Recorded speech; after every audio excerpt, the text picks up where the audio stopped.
the way I'm song on my skin. I count like shooting star, you can never resist. Rap pick, remember just my business. It might clear this in the ceiling could be a limit. I'm coming to you where upside down. Suddenly we can't stay but toes. Play yo-yo to keep me turning, spin me up. Yeah, wait, don't stop, don't stop. Got a better fate, better all mine. Made my own path, never rewind, yeah. Shouldn't speed it up, waste my whole life, yeah. So keep your eyes on me. We go right up to this beat. Just come and follow me. I won't let you down.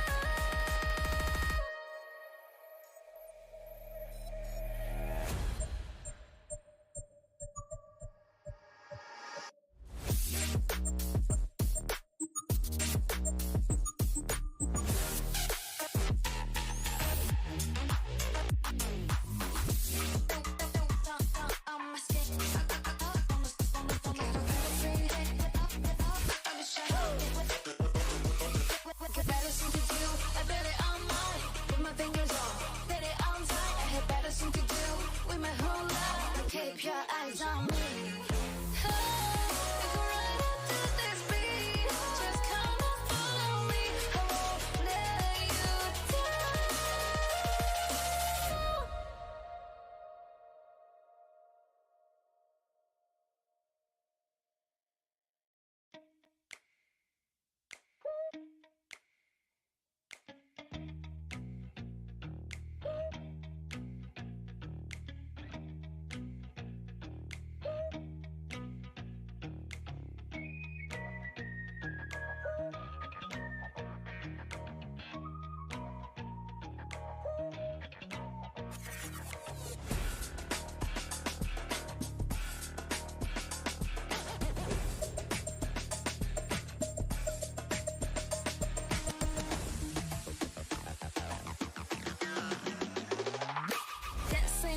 Song on my skin. I count like shooting star, you can never resist. Rap pick, remember just my business. It might clear this in the ceiling could be a limit. I'm coming to you where upside down. Suddenly we can't stay but toes. Play yo-yo to keep me turning, spin me up. Yeah, wait, don't stop, don't stop. Got a better fate, better all mine. Made my own path, never rewind, yeah. Shouldn't speed it up, waste my whole life, yeah. So keep your eyes on me. We go right up to this beat. Just come and follow me. I won't let you down.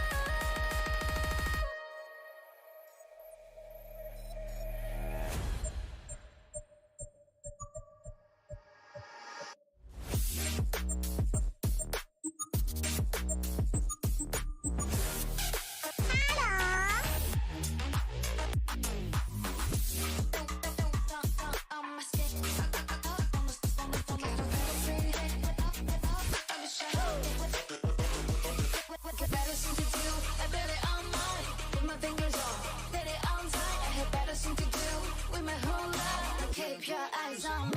We go right up to this beat. Just come and follow me. I won't let you down.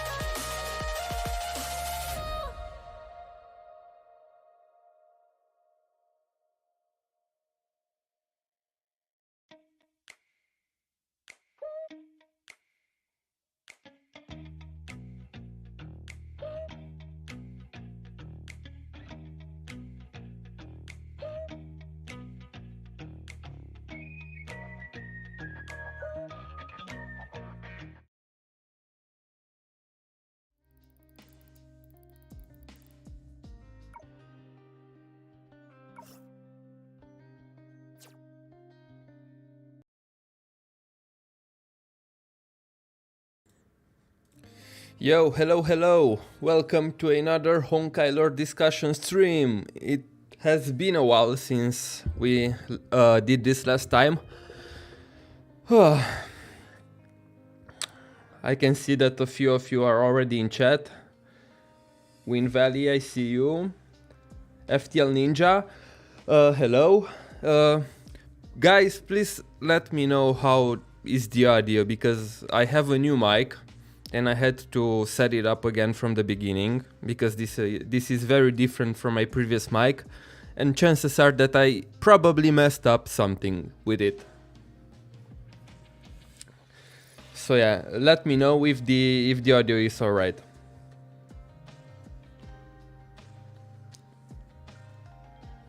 I think it's loud and clear. Awesome. Sounds crisp.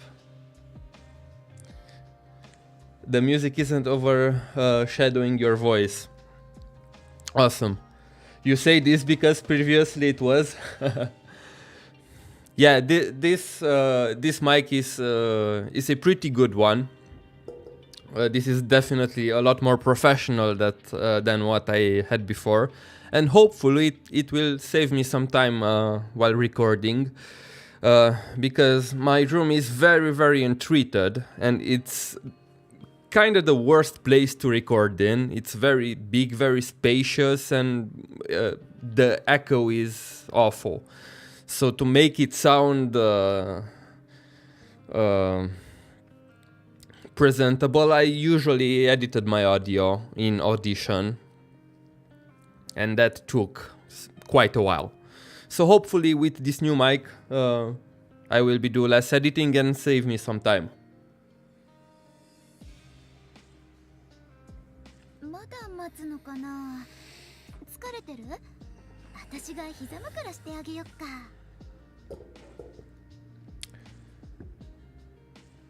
I see that quite a few people have tuned in. Awesome. Hello Netsi, hello the nameless Kaslana, Biscuit, Nick 8, 4K, Kifune, Eddie Trama, Phi.CSM, hello. Happy to be back. I kinda missed doing this kind of streams, but I really didn't have much time in the past few weeks. Also, happy Easter to everybody who celebrates today. Almost forgot. There is an option in DaVinci Resolve where you give a sample of hum and it removes it from the whole track. I mean, I don't use DaVinci Resolve. I usually work in Adobe because I don't know. I prefer it. I was kind of taught to work with Adobe since I was in college. For those of you who don't know, I'm actually studied film in my college, mostly film theory and screenwriting, and I also took a few courses on other aspects like video editing and how to shoot. So yeah, and they usually, while I was in college, they usually encourage us to work in Adobe because for filmmaking, it's very good because they come with the whole package. You have access to Photoshop, to After Effects, to Premiere, and you can kind of transfer your work between them. But I heard a lot of people working in DaVinci Resolve, and I think it's free, right? For a free program, it's very good. Homo, can I ask you about the Myriad Celestial trailer? I mean, you can, but I'm not very up to date with Star Rail stuff, Kifune, so I might not be able to answer you.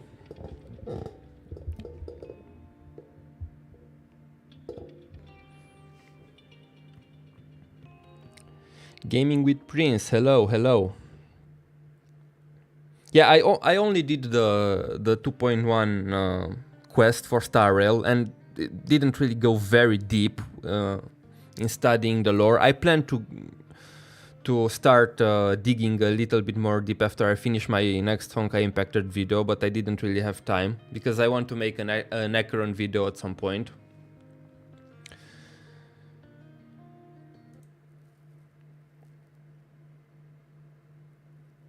Yeah, it's free, but has some options locked behind a paywall. I see. I mean, I guess they have to make money in some way, right?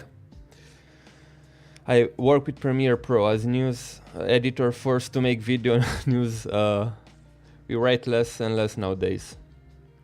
Yeah, I can imagine. I can imagine that they want you to produce more videos these days. And it's kind of weird because your job is to write, basically, right? And you have to learn editing. By the way, how do you feel that Honkai Impact Part 2 literally answered some of the biggest questions of Genshin? What exactly do you mean, Netsi?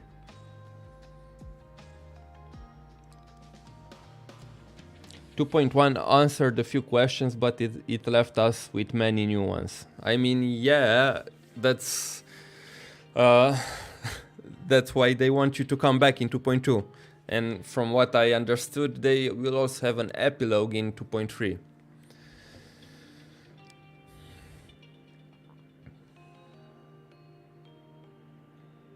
Interesting question. What do you think about Teresa? Has her full not aging still the same, or maybe she now just slowly ages as other mantises?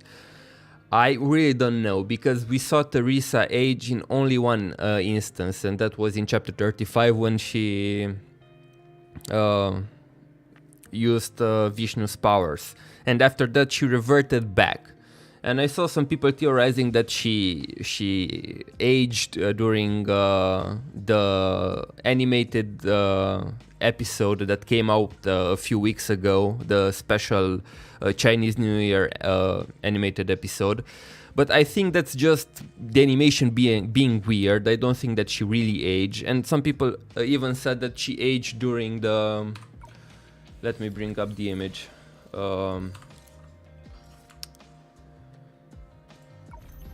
Not this. It's this one. During this moment, when we see a flash of her and Kiana on the moon. But to me, she doesn't really look that much older. I don't know. You can't really tell from this image, right? You'll have to wait and see more. I honestly don't really think that she aged. I only think that she has a new outfit. And that's it.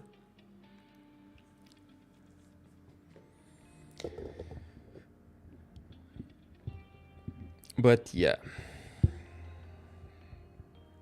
And regarding if she aged like the other mantises, I mean, you can say that maybe she always aged, but a lot slower, maybe something similar to Grisio, right? Because we saw Luna in the Captain Verse event when she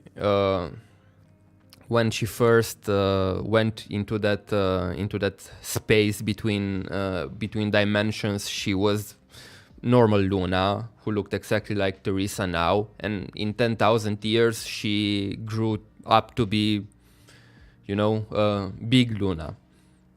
And we never got an explanation as to why she grew up. So maybe she grew up naturally as time passed. Maybe she used Vishnu's powers to absorb energy from that place. We don't know. Maybe something similar is also happening to Teresa. And she always grew, but very slowly, so nobody noticed. Because it would take literally thousands of years to see a difference. When do you think APHO3 will happen? I have no idea. I thought that it might happen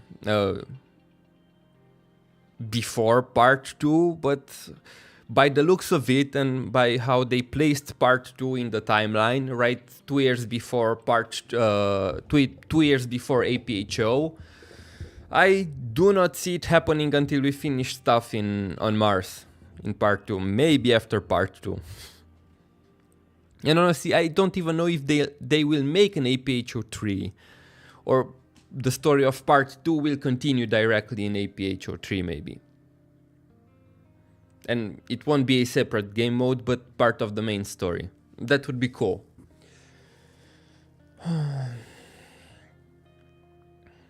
Nelson, how it confirmed for 99% that Teyvat is a bubble word. I mean, the nails are parallel, and the Teyvat is a bubble word is still very much unconfirmed at this point. It might be something similar, it might be something different. I saw this discussion by some people who are more into the Genshin lore. To be honest, I kept up with some of it, but especially the Fontaine part. I only played the main story. I haven't done the side quests, and from my understanding, that's where the juicy lore comes from. But yeah, I can't really tell you because, like I said, I don't have time to keep up with Genshin, unfortunately. But from the discussions that I saw online from people who I know that usually like to theorize about this stuff, it's still not really confirmed. It's just similar in concept.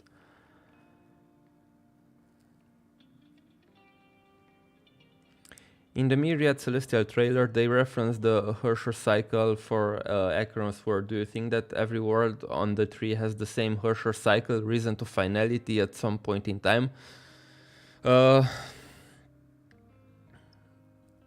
No. I mean, we know that first of all, what happened in Acheron world to Acheron worlds was not the Honkai. It was meant to parallel Honkai and the Hershers from Honkai Impact there, but it was not the cocoon of finality. And second of all, we know that the Hersher cycle is usually different, right? And the only reason why the Hersher cycle was the same between the previous era and the current era was because of Prometheus and the will of the Honkai, who kind of forced the cocoon of finality to repeat the same cycle. Now, are there worlds where maybe we have different words, where maybe we have very similar Hersher cycles? Sure, because we know that Sue observed such worlds on the imaginary tree, and while he never got into details about what happened, from our understanding of what Sue said, the fate of the world was kind of similar. So in this sense, yes, of course, there probably are parallel word lines out there that follow the same Hersher cycles, but what happened to Acheron is something completely different. Because it's a little bit complicated to explain the imaginary tree, because right now we have two different perspectives. One from the perspective of time, where we have different word lines or timelines, where we have the path of a civilization branching out in multiple different paths based on different choices. And we also have words as in solar systems separated by imaginary energy, which again, the more that I look into this, the two seem kind of different in nature. So it's a bit hard to fully understand the imaginary tree, because it works both as a visualization scheme for time and for space, and some words are just in a different space, while other words are a completely different timeline, and that's a little bit hard to explain on stream. But I will, at some point in the future, I will continue explaining the Honkai Universe series, where I will tackle this subject.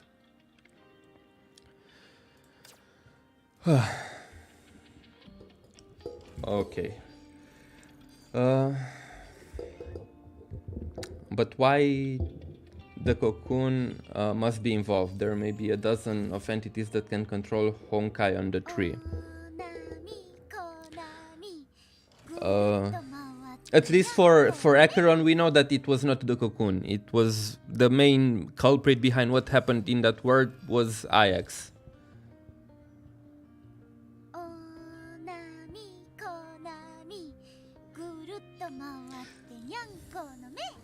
Okay, let me switch off Senadina because she doesn't know how to shut up. My question, at the very beginning of the chapter, Vita and I conversation, they mentioned that the Dream Seeker is a rare case that kind of lined up a trinity. What do you think that means? Oh boy, that's a good question. And honestly, your guess is as good as mine, because the word Trinity was just thrown in there without much context. So there are a few possibilities. One of them would be Senadina, Coralie and Healia, which are the starting trio, and maybe Vita referred to them as a trinity, but I don't think so.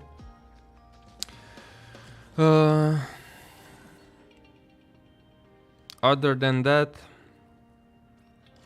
maybe she referred to the astral rings.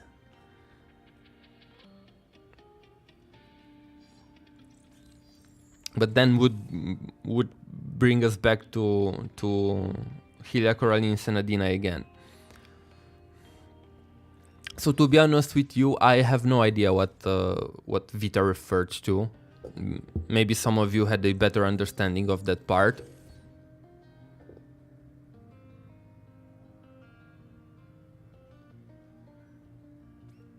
So my theory is that, like Elysia, which is a hiccup of the universe, the Dream Seeker might also be a chanced occurrence where the MC, as a Star Whisperer, was able to connect the sea of quanta, the imaginary space, and time, us.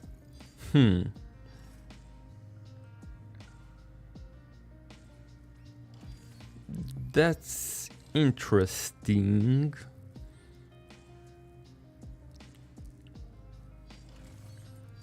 I haven't really thought about it like that.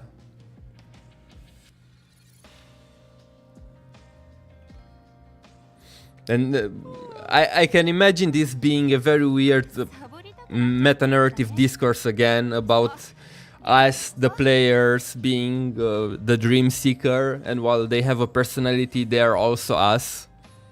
And maybe Lambda at some point will also talk to us again.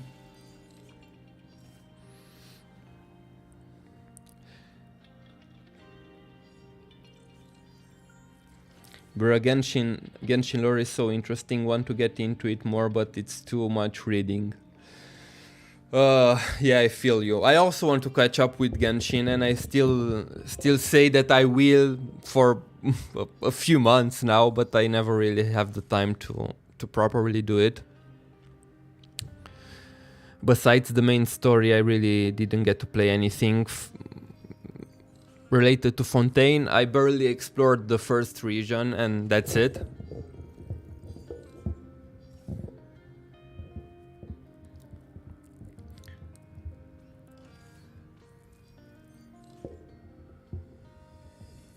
Why are the 7 Shu indominant? I assume that you are referring to the fact as to why are the 7 Shus asleep. And while, yeah, some of them are asleep, it's because they expended a great amount of their powers to set up the 7 nails. To keep the pool of shadow pinned. And keep the corruption of the Sea of Data at bay.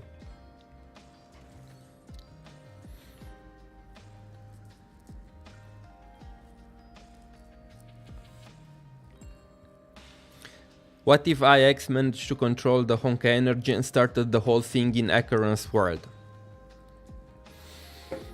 I mean, IX was behind the events in Acheron's world. I don't think that what we saw there was Honkai energy in the same way as we have it in Honkai Impact 3rd.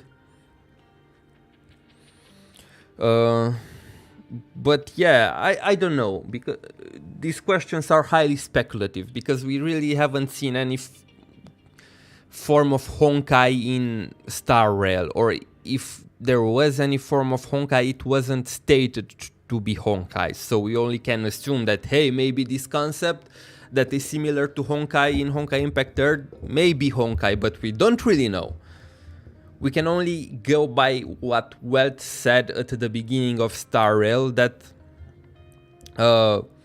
he hasn't encountered Honkai in the form that it was on Earth yet in Star Rail, and that's all that we can go on about. So maybe, I imagine that if the Cocoon of Finality has the power to control the Honkai, some eons may do the same. But again, this is in the realms of speculations for now. いい天気だね。外で体を動かすのにぴったりだ。 In the Senna and Kiana conversation at the end of 1.5 is in the future, since she knows already Coralie and Healia, or she just knows them before they landed on Mars. That timeline-wise, that conversation is after Coralie and Healia arrived on Mars. And from my understanding, that conversation is also after Senadina met with the Dream Seeker.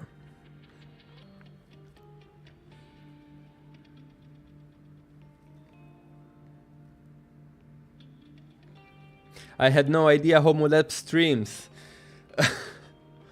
I see the pun there, no idea. But yeah, I do stream occasionally. I would like to do it more often, but you know, time. I usually have weekends busy, and the little amount of free time I have, I usually edit or write scripts for new videos. So yeah, I took advantage of the Easter this time to be able to do this stream. Homolaz, aside from spend power to create nails, I think Songque's master mentioned that the 7 of them need to stay alive to face something together in the future. Yes, she mentioned that. And I think there's more to play there in Langcha than we see right now.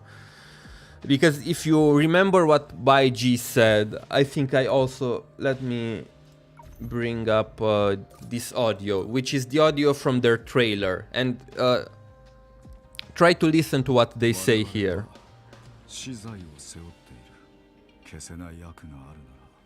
好みで取って代わろう。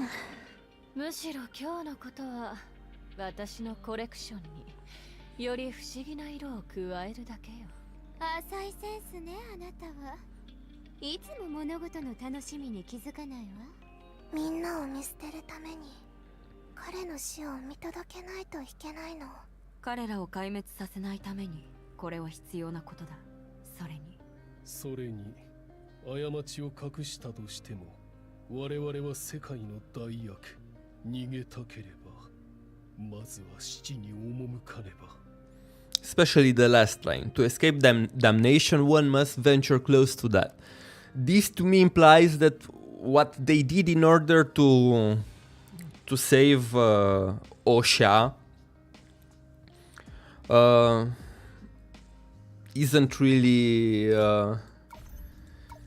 it's more like a pact with a devil. I believe that they access some kind of power that may bring the destruction of the world, or some kind of power that is very dangerous. And they were kind of desperate because this seems like it was their only way to do this. So I think there will be a price to pay for their actions, and I think that after, because we ended chapter 1 with them saying that they need to wake up the other Shus, right? So we can assume that in chapter 2 we are going around and trying to wake up the other ones. So I'm assuming after all of them will wake up, they will have to deal with that power. And also, like I said in the pinned comment, please don't mention anything from 7.4. I have not played the chapter in Chinese. I have not looked at anything from that chapter except for the Telema trailers. Those are the only things that I saw. And I saw some images on Twitter, of course, because let's be real, you can't escape them. But I have no idea what the story is. I only saw some out of context pictures.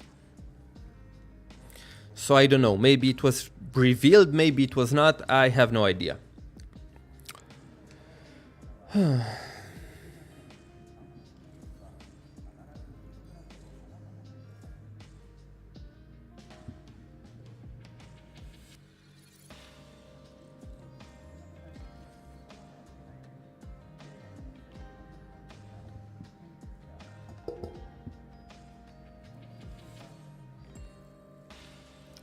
But what about Acheron mentioning the existence of their world, of the existence in their own world of their own Kevin and own Project Stigma? I mean, there's nothing weird about this statement. Like Welt said, there are an infinity of worlds with an infinity of people who look the same but not really, and they can walk similar paths. So of course there are many worlds with different versions of May, different versions of Kevins. But yeah, unfortunately for Acheron, in her world things turned out to be a lot uglier than in ours, and she was forced to kill her Kevin alone.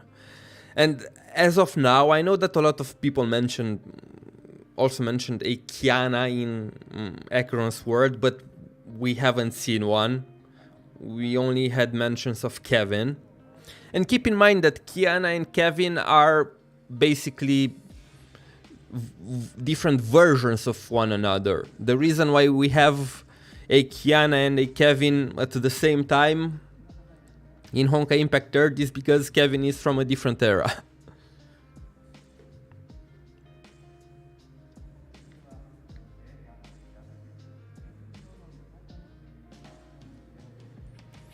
I'm kinda excited at how I and Vita will play in part 2. Devs only mentioned that Vita will play a role and did not mention what. Yes, I'm also looking forward, but I think it will be a while until they will play a role in the story. And also keep in mind that Vita is basically a god, so I don't know, I feel like if they bring her out at this stage, she would be way too OP. But I'm sure that at some point they will appear in the story. But who knows, maybe it will be sooner rather than later, but I don't think so. As Vita wanters, we'll have to wait a little bit more. Homo Labs, what's your thoughts about Dilemma, not story, just character design wise? Look, if you have been following my Twitter, you know my opinion on Dilemma. And like I said, design-wise, she's one of my favorite characters that Hoyoverse ever created. And I don't know what's with this character, and something about her clicks with me so much. And I know many people complained about her shorts, and I normally would agree that her shorts are way too short and they don't look good. But given Telema's lore and her being the shoe of pleasure, I can accept those shorts, and they kinda do work for her. But yeah, other than that,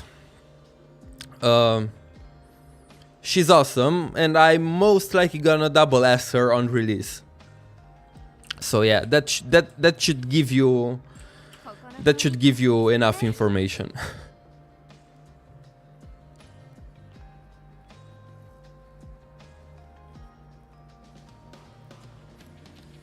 One thing that stood out to me, how do I describe it? The power that we are facing in part 2 when compared to part 1 Songque is a lot more tricky. The 7 Shus who deal with those 10 tricky things are also seemingly more like tricksters who bend a particular law than a Herrscher level power. All in all, this gives me a lot of Hong Kong horror film occultist local ghost story vibes.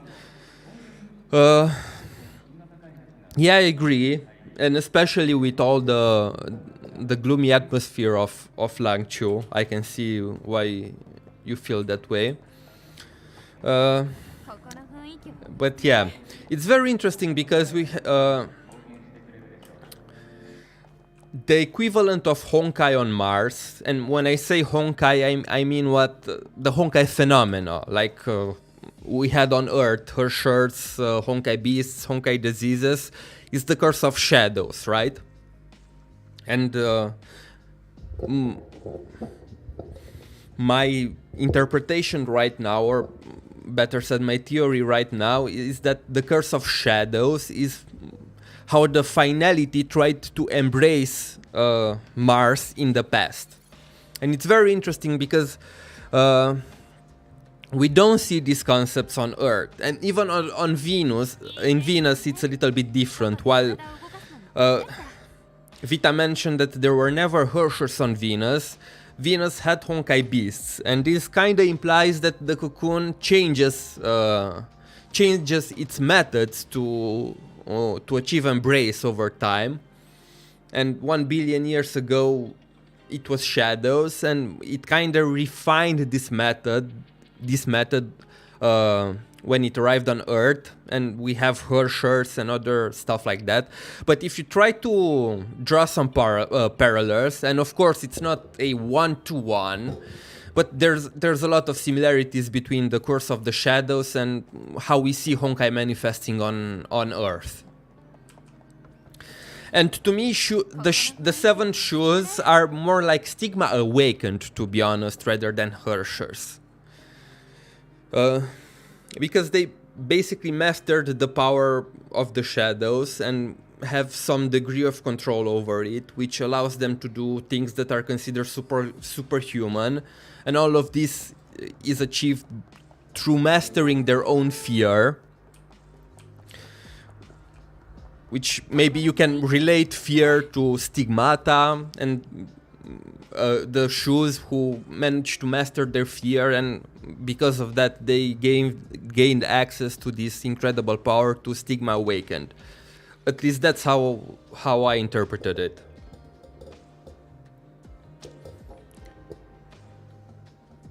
Homo wants to be stepped on.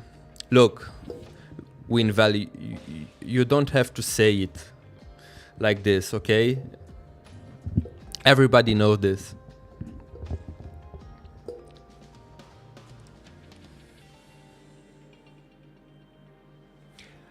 You think they are trying to introduce all the 7 Shus as fast as possible because they want them to be more involved with the MC's gang story early? I don't know, Golfy. I can't tell you right now because I don't know what's going to happen. Okay, like I said, I saw some pictures from 7.4, so I know that some of them will show up, but I have no idea if all of them or how fast they want to introduce them. I really can't answer you that.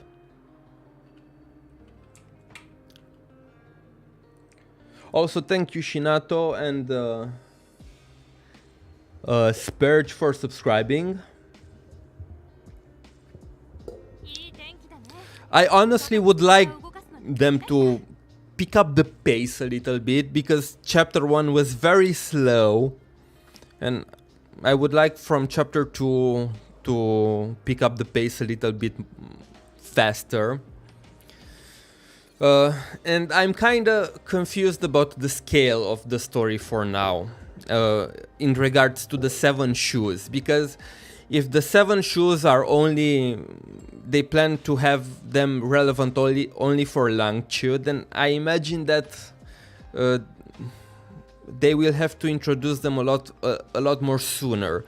But if the Shus are something that they plan to keep relevant for the entirety of part 2 and even for other bubble worlds that we are going to visit on Mars, then I can see them introducing them a lot more slowly.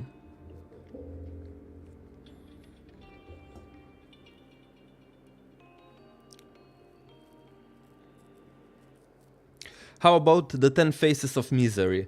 That's also a very good question, Danny. The 10 Faces of Misery is basically the manifestation of the Honkai, because you know the Honkai on Earth could manifest as monsters, as Honkai the Seas, as Herschers, and the 10 Faces of Misery is basically the same. It's 10 ways in which the shadows can manifest on Mars, and we have Taint by Dust, which is the infliction that the Dream Seeker suffers from, right? Which is very similar in concept, not in how it actually manifests with the Honkai corruption. It's more like a disease, right? We also have the Dream of Loss, which is literally this. This is one of the 10 Faces of Misery, which are these strange. Do they give an explanation for this? Let me Let me see, because I never looked if they have a little description to give us some lore. But yeah, this kind of space is also a manifestation of the 10 Faces of Misery.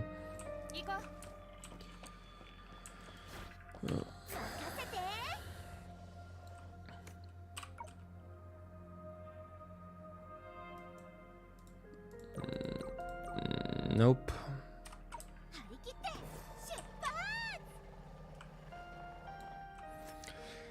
And it's very interesting because we know that shadows can be, through fear gathering, can be, you can exchange fear and basically transform shadows in tangible objects. And we fight monsters there to get these not artifacts for us to equip. So this is basically something similar to fear gathering. By defeating monsters inside the Dream of Loss, the shadows materialize in these thingies, creatures aspects, which is a very nice attention to details. And yeah, also Duoniga, the dog, is also one of the 10 Faces of Misery. And I saw a lot of people, especially on CN side, speculating that since Duoniga has the power to kill everybody who is afraid of them and to induce fear in creatures, many people associated the dog with the equivalent of the Harsher of Death or something similar, which is crazy to think. Yeah, I think that my issue with part 2 is that the pacing is kinda whack and it's kinda hard to know what Mars is gonna do. Yes, I can see that, and I agree. I do think that there were some pacing issues with chapter 1, and maybe the introduction wasn't the best. I personally would have liked to see more of the Dreamseeker, Senadina, Healia and Coralie before we went to Langcha. I don't know, if let's pretend that I'm a writer on the Honkai Impact 3rd team, and let's think of how would I approach the story if I were in that position. And I think I would have made the first chapter about Senadina, the Dreamseeker, Coralie and Healia meeting, exploring a little bit more of Osha, and maybe come up with a crisis in Osha that also sets up the events that will happen in Langcha, and have a little bit more time spent with Senadina and the Dreamseeker to get to know them better, because we already know Healia and Coralie. We don't really have to from the prologue chapter, right? So we don't really have to spend more time with them. If you play through the chapter, you kind of got to know their personalities, right? But I feel like we didn't really dive into Osha at all. I don't know, if not a full chapter about Osha, at least the first act to know them better, and and even about the Shus, I would have because for me another issue is that the lore of the Shus was introduced very abruptly as we got into Langcho, and all of the sudden they just mentioned them, and you have to. I imagine that people who are into lore got the opportunity to know about the Shus before the stories from all the promotional materials that Hoyoverse put out. But for people who start with the story and didn't do any kind of prior research, it's very abrupt and it's hard to follow and to understand. So I would also introduce the Shus here in Osha before, because as we know, the Shus are kinda regarded as heroes by some people here, and there are even streets named after them. And I think that after we learn about the Shus and Osha a little bit more, and then going to Langcha and realizing, wait, here, this is the place where the Shus are from, it would have had a bigger impact. But yeah, this was my biggest issue. I would have loved to know a little bit more about Senna and the Dreamseeker and Osha before we went to lunch. Other than that, it's your typical Honkai story chapter. It's the same for part 1.5, the same for the story ever since they decided to make the chapters longer, since the Colosten arc, right? And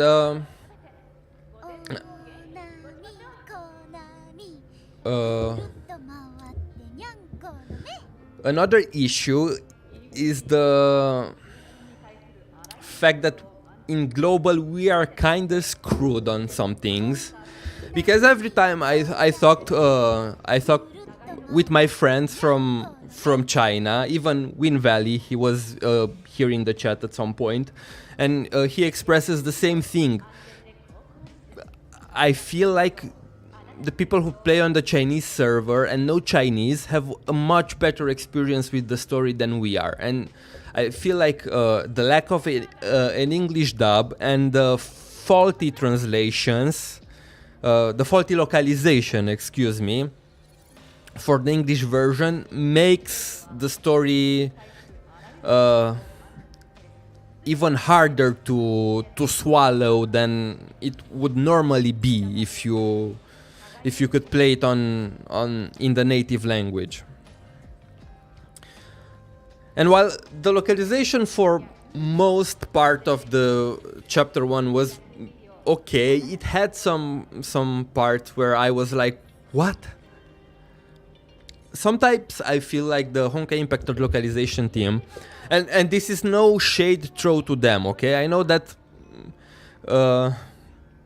they try to do their best to bring us this story in English, and I know that it's a lot of text. This is more so on MiHoYo in general and Hoyoverse for not investing more into the English localization.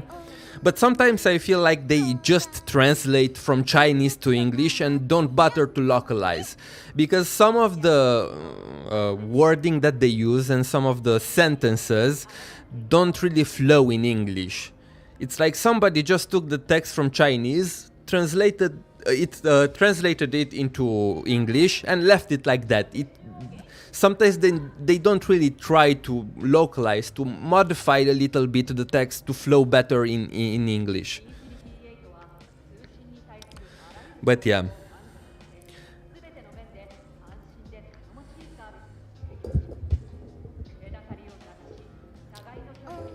Even the HSR has localization issues, but they're way smaller. Yeah, but there's a big difference between the localization of Genshin and HSR and the localization of Honkai Impact 3rd, because, and I might be wrong here, but as far as I am aware, the localization for Honkai Impact 3rd is done in-house in China, but by Hoyoverse themselves. But the localization for Genshin and Star Rail is done by professional translation teams in the West, in America. So that's why it's a little bit better, because for those games the localization is done mostly by people who speak and live in English-speaking countries. Meanwhile, for Honkai Impact 3rd, and again, I might be wrong here, so take it with a grain of salt, but as far as I know, the localization is done in-house in China by Chinese people who know English. And I feel like you can kind of feel that.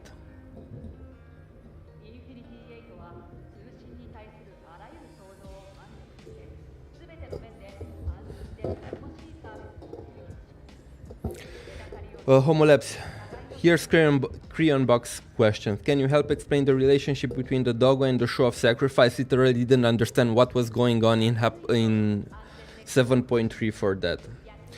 Yes, sure. I'm sorry if you see that I haven't answered one of your questions. Please keep asking. There are a lot and I'm getting a little bit overwhelmed.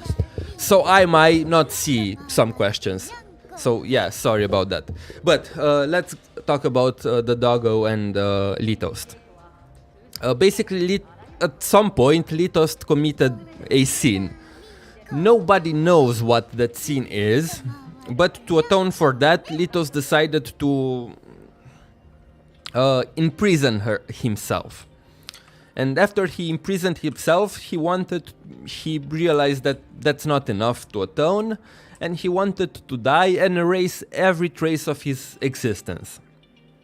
And after he was almost done with erasing the traces of his existence, he wanted to create a monster from his shadow to kill him.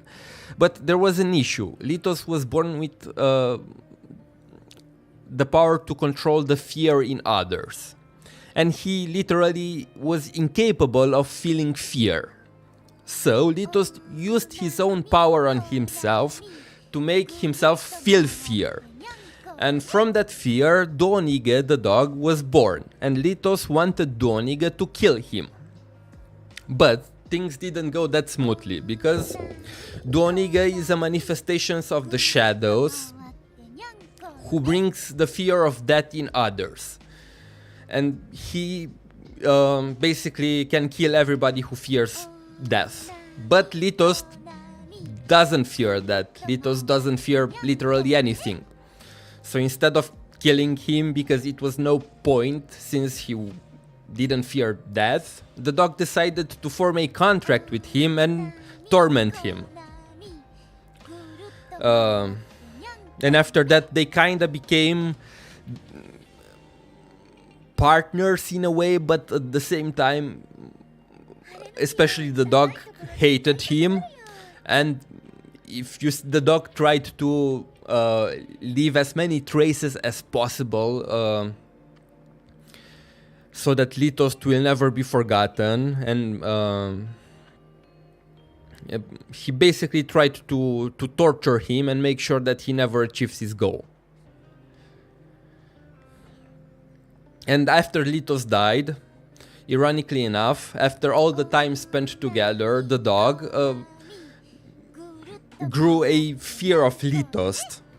And right now, the Litost that we see in the story is a shadow of Litost that was born out of Duonige's fear of him.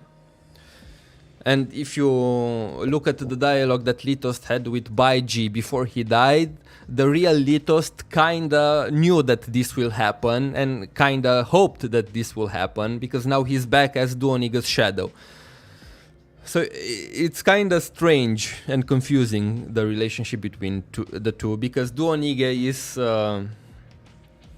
a monster born from Litost's fear, and now after Litost died, he was brought back to life through Duonige's fear. Kinda, because he is Litost, but at the same time he's not really Litost.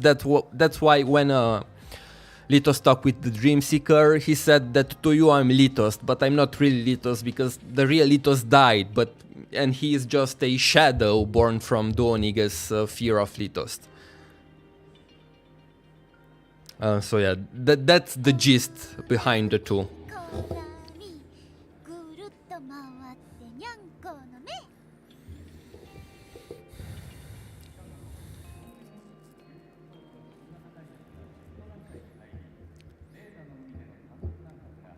Okay, what's with the Phoenix continent lore, where the original Martians, they have different heaven clans and stuff? I mean, the lore of the Phoenix continent is more so fluff lore, if you want to understand the world building, but it's pretty simple in hindsight. Mars, before the Great Eruption, Mars had 4 major continents. Phoenix in the south, Arcadia in the north, Elysium in the west, and Lunae in the east. And by the way, if you wonder which continent did Osha and Langchu belong to, it was Lunae. And the Phoenix continent is basically the first continent where civilization on Mars developed, and from there they spread to the others. And all the history that we have about the Phoenix continent it's just Let me see. Ancient. This is more so fluff text if you want to learn more about Mars. It's more so if you are really a lore nerd and you want to dive a little bit deeper, but except very few things like this one where they talk about how people from the Phoenix continent began developing the regions that they called the Eastern Isles and the Western Isles, which correspond to Lunae and Elysium areas today. I don't think it's really necessary to dive deep into this lore. It's more so text flavor for those who are passionate about world building and history.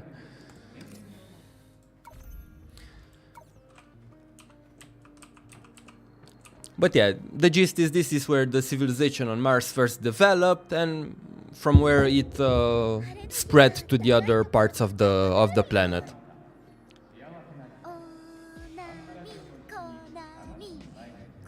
Homolev's fun fact about the ancient history of the Phoenix continent is a 1-to-1 conversion of Chinese dynasty history IRL. Honestly, when I read it, I imagined that this might be the case, but I didn't have the confirmation because I don't really know much about Chinese history. So yeah, which shoes are you most interested in lore-wise? Definitely by G, Agita and Seraphim. Those three seems like the most interesting ones. But this is strictly lore-wise. If we are not talking about lore and we are talking about in general, then yeah, it's Telema. And it's not even close.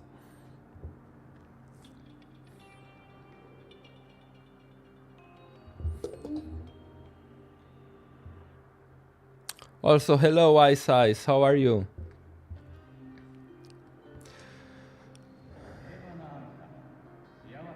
Hi Home, what do you think about the 7 shoes and the 1 law text? Do you think it has a connection with the goddess Senadina?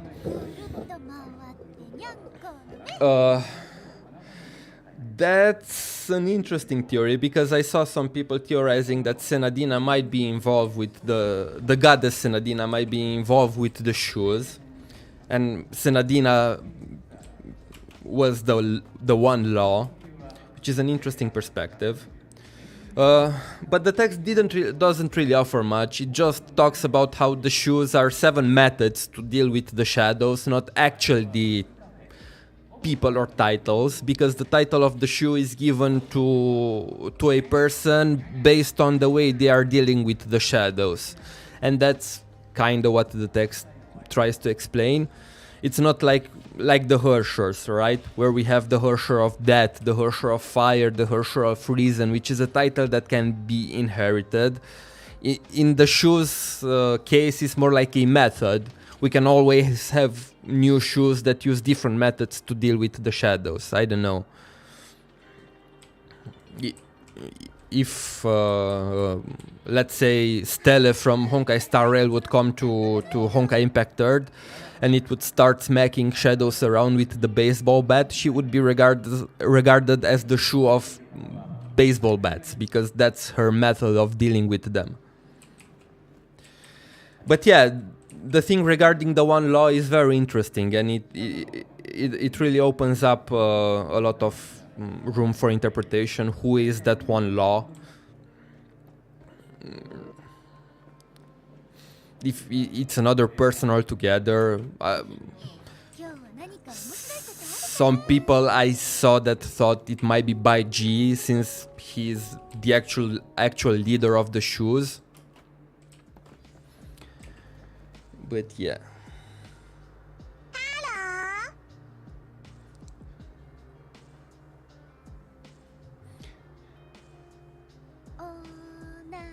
Is Gadget of Shu always 1, or are there more like her, since Songque seems to imply like they can be replaceable? Okay, the Shu of Gadget is only 1, it's Agita, but she made multiple gadgets, that can be used, and she also transferred parts of her soul inside her gadgets, and that's perception. Basically, perception is a part of Ajita's soul that lives inside that gadget, but there are more gadgets. But the person who made them, who is the Shu of gadgets, is only one. It's Ajita.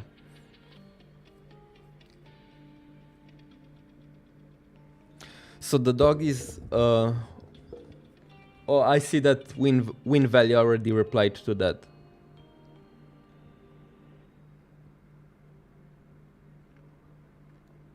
Yeah, basically, Golfi, the dog, inherited Lito's authority after he died.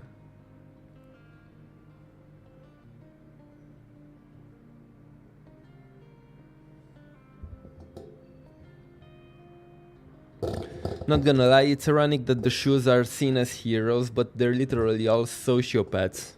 I mean, yes, but to be a hero, you don't really need to be a good person. Like, the Flame Chasers are heroes, right? But some of them are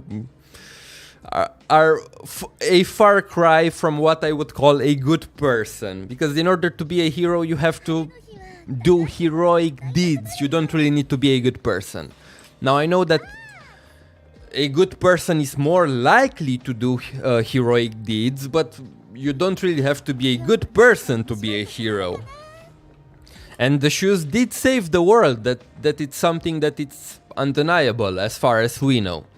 So they are heroes, even if they are not really the kindest souls out there.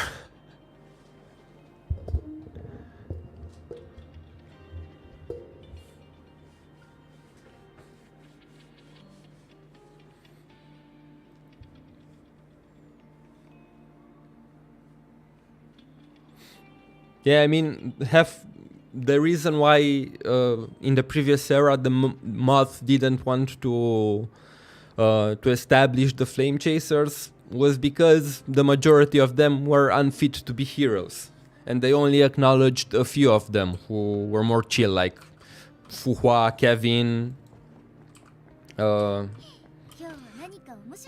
Alicia, and a few. I think there were a few more.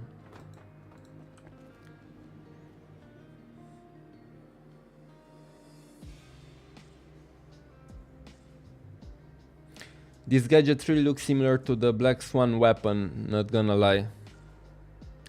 I can't remember how Black Swan's weapon looked like. But I mean, yeah, sure. They...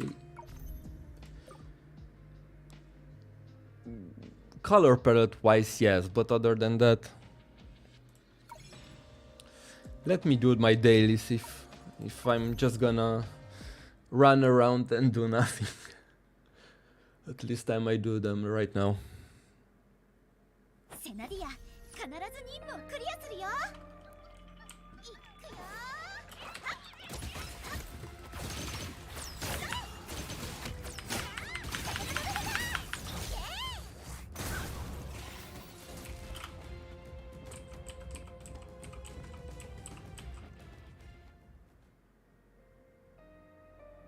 Yeah, the Flame Chasers have like 4 people that are actually altruistic.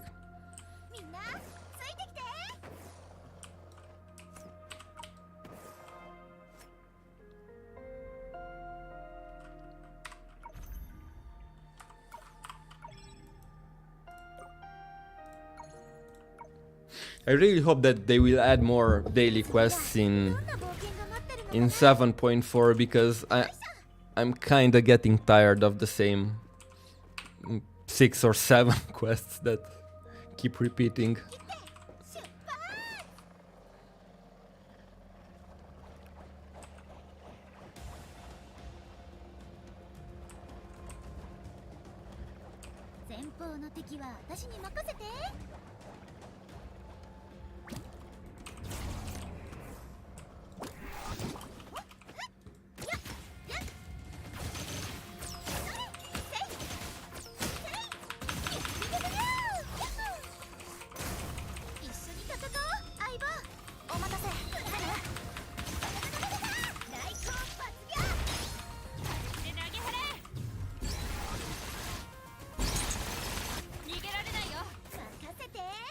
Okay, not gonna lie, kind of weird that we have Genshin-esque artifact system when like none of the gameplay really needs it, in my opinion.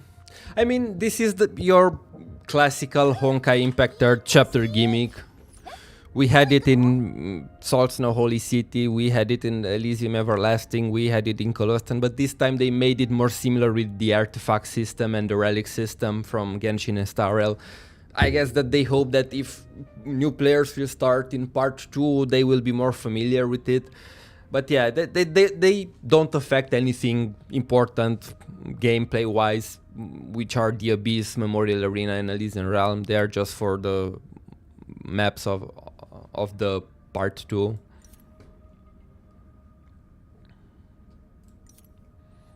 Let me switch it.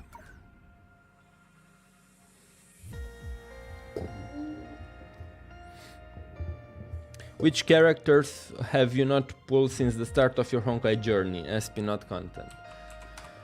Which character I didn't pull for? There's only one character I didn't pull for.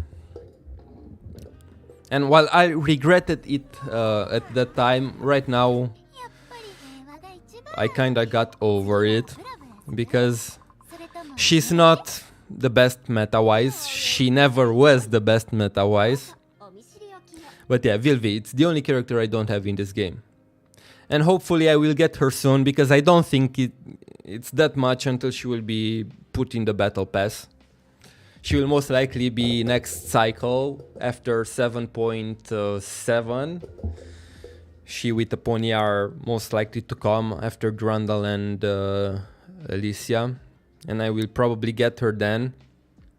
Funnily enough, I have her gear. I got it all as off rates. But yeah, I still don't have Vilvi. And another interesting thing is that she's one of my favorite flame chasers. But I was moving when she released. And I really was short on funds. So I couldn't get her. For me, it's Mobius. Never tried to pull for her. Yeah, I mean, you will not pull for I mean, normally people will not pull for every characters. With some you don't really feel a connection to pull for them. Or you may not like them design-wise or gameplay-wise. And Vilvi was also in that really weird spot that she was Quantum. And Quantum, yeah, while it's a very annoying weather, it's a very rare weather, especially nowadays, so you don't really need her. And after they introduced Susana, you really don't need Vilvi anymore. Because you have a free Quantum DPS that is very good. And her playstyle is also very weird. And I know that they talked about it in a developer interview about how they tried to make something new with Vilvi, and yeah, they managed, but all in all, she's not that fun to play, unfortunately.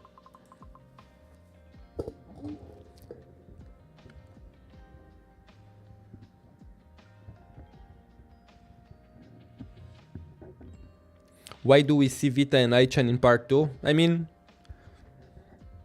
why do we see them in part 1 and part 1.5? They are part of the story. But all in all, as of now, they are inside a pseudo-time crystal and are just observing the story. They are observers in the same way as the player. But the dialogue very much implied that at some point they will take a more active role in the story.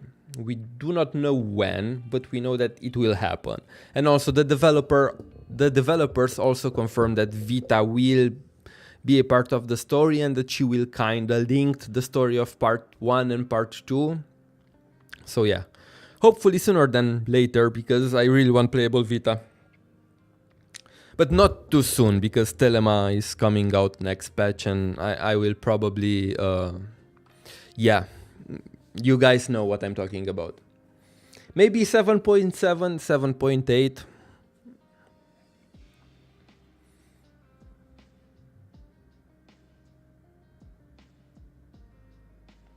Do you actively play the leaderboard game modes, or do you solely play for lore reasons? I mean, I play both Abyss and Arena.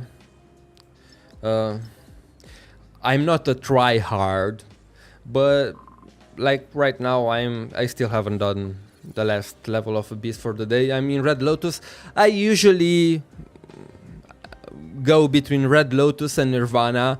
I never retain Nirvana, although I get to Nirvana quite often, but I don't bother retaining. It's just not worth my sanity. I tried at some point, and I think I managed to do it once or twice, but it's really not worth bothering if you're not a whale. And Memorial Arena, I'm just doing it for the crystals. I don't min-max my rotations. I just cleared the levels, and you can see my current ranking 3.779, which is quite bad, honestly. But yeah, I don't really try. So yeah, while I do take part in the competitive game modes, I'm by no means a tryhard.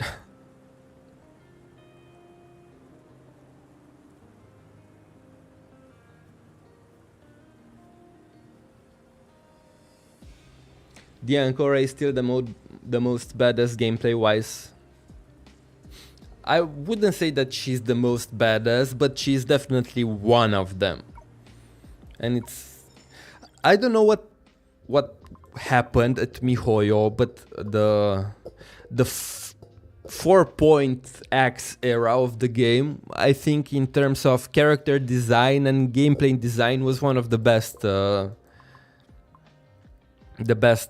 periods in the history of the game, because in the same period we got the Ancora, we also got Santi at that time. She was 4.6 if I remember correctly, who also came out. I guess you could also say that Flame Scion, although she came up in 5.0, but I would still consider her in that era. She was kind of the end of it before Alicia and the Flame Chasers took over. But yeah, TLDR, Homo is a meta slave. Yeah, the biggest meta slave, as you can see.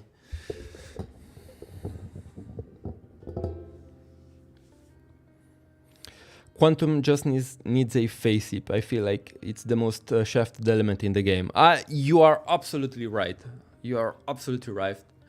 That's why we don't really see. I think this cycle we had a quantum stage, but it just showed that it definitely needs a facelift. And I hope that they will be able to do something with it, especially now that they have the Astral Ring and it gives them more freedom. And also, I think that the last quantum character was Susanna, right?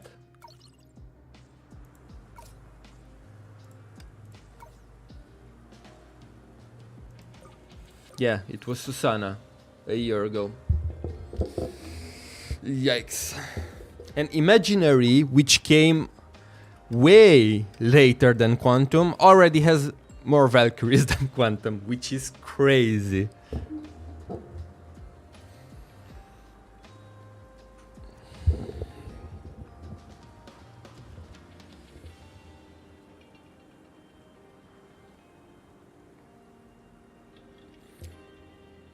Have you done the Twitch stream event? I got crystals with no camera, no microphone, and no viewers, lol. No, I have not. I wanted to participate, but I didn't have time. I keep telling myself that I will stream on Twitch one day, and I keep pushing the date further and further. But maybe I'll do it sooner than later. But yeah, let's go back at the lore of part 2. Any other questions regarding the lore? What things have you noticed that are interesting and you think are worth sharing or diving deeper into? One of the things that I try to figure out is the relationship between the god Senadina and the Senadina that we got in the story.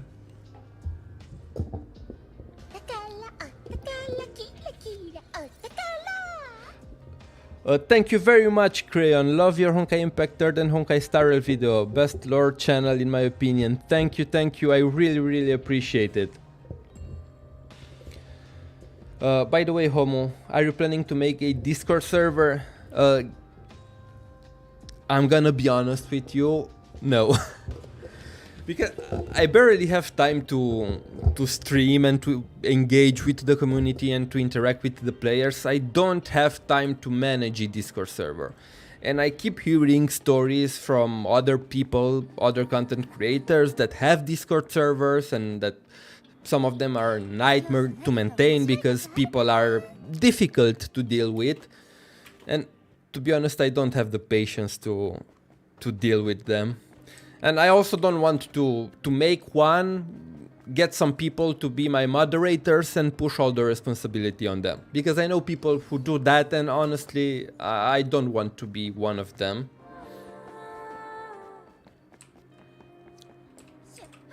So yeah, for now I don't really have any plans. I said it before, and I would be willing to do it, to make a Discord channel dedicated to the Honkai Impact 3rd lore, or the lore of the Honkai series in general. Maybe if other people and content creators want to participate and contribute, but I don't want to make one around myself, around my channel.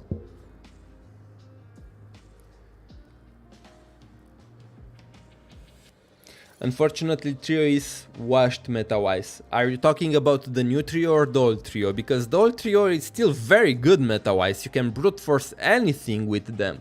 The issue with the old trio is that it's extremely expensive and not worth building right now. But meta-wise, it's still one of the best teams you have in the game for brute forcing content. I keep seeing this narrative that the Hersher trio are bad, but they are not. They are just too expensive to be worth building. But if you have them, they are still very strong. To be completely honest, I still don't understand the main goal target in part 2. Can you explain it to me like I'm 5? The main goal right now, the main goal is to save Mars, and that's why I said that I would have loved to spend a little bit more time with Senadina and the Dreamseeker before we tackled the story of Langche, because there is a macro story. Give me a moment to sit up and do some stretching. There's a macro story, which is the big plot point of part 2, which is saving Mars. Which, as we know, only exists as echoes of its former glory inside the bubble worlds of the Sea of Quanta. And that is the reason why we made the covenant with Senadina, with the goddess Senadina. But right after we had that moment, we were suddenly thrown into Langche, which has what I like to tell a micro story. That, of course, it's part of that bigger macro story that part 2 wants to tell. But it comes in so quickly that I feel like it confuses people. Because now we have the bigger picture, which is the story of Mars and how we need to save it from destruction. And we have the story of Langche, which also faces its own issues that are related to Osha, to be fair. And I can see why people have a hard time grasping the idea, but right now the story focuses on Langche, which was used 100 years ago by the Seven Shu as a foundation to keep the corruption from the Sea of Data to come and destroy Osha. And at the same time, they used the power of the Pool of Shadows to pin they use the 7 nail to pin the pool of shadows so that it can keep the corruption of bay and keep Lancha stable. And Lancha is both a prison kind of for the curse of shadow and also the foundation on which Osha was built and can thrive peacefully right now. But in the current story we have this dog, Duoniga, who is a monster created from the shadow, from the fear, a monster created from the shadows, from the Lithos sphere, who is one of the 7 Shus, who wants to remove the nails and basically unleash the destruction that plagued the lands 100 years ago. And destroy both Osha and Langchu in the process, and many other bubble worlds if the disaster is not stopped in time. So this is basically the gist right now. And my hope is that they will explain how the story in Langchu by the end ties to the bigger picture and saving the entirety of Mars. Because I can see why people think this way, because they kind of left it vague. I mean the covenant between Senadina and the Dreamseeker. Because all that we know happened is we tried to sleep. Suddenly we were awoken in a strange dream. We met a red-haired goddess. She told us that we are the last hope of the planet. We danced for a while, after which she gave us these 3 primogems and sent us on our way. She told us that we will meet some aliens and we will go on an adventure to save Mars. And that's pretty much the gist. And after that we were thrown right into another problem, which is Langcha.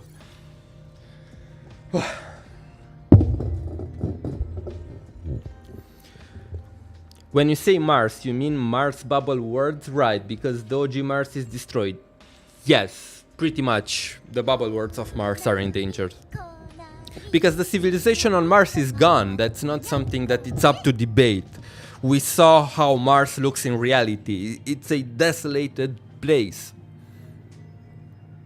Now, maybe they might do some time shenanigans and the actions of the Dreamseeker might save the Mars from the Great Eruption 1 billion years ago and save Mars as a whole and make like the Great Eruption never happened, but I honestly wouldn't want that because I don't really like time shenanigans.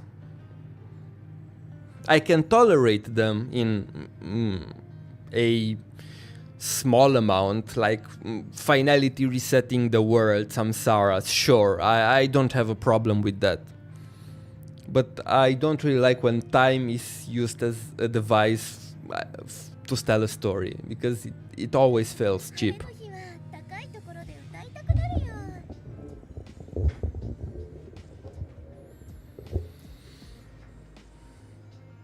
I wish they spent more time world building and explaining stuff as if the player knew nothing about what's going on, but instead they chose to dive real hard into Osha and Langchu.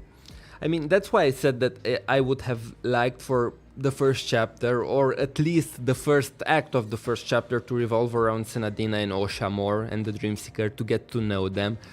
But they kinda crammed all this lore about Mars and about Osha in the books, right? And they started with the story full force, assuming that if you're really interested, you will read the books.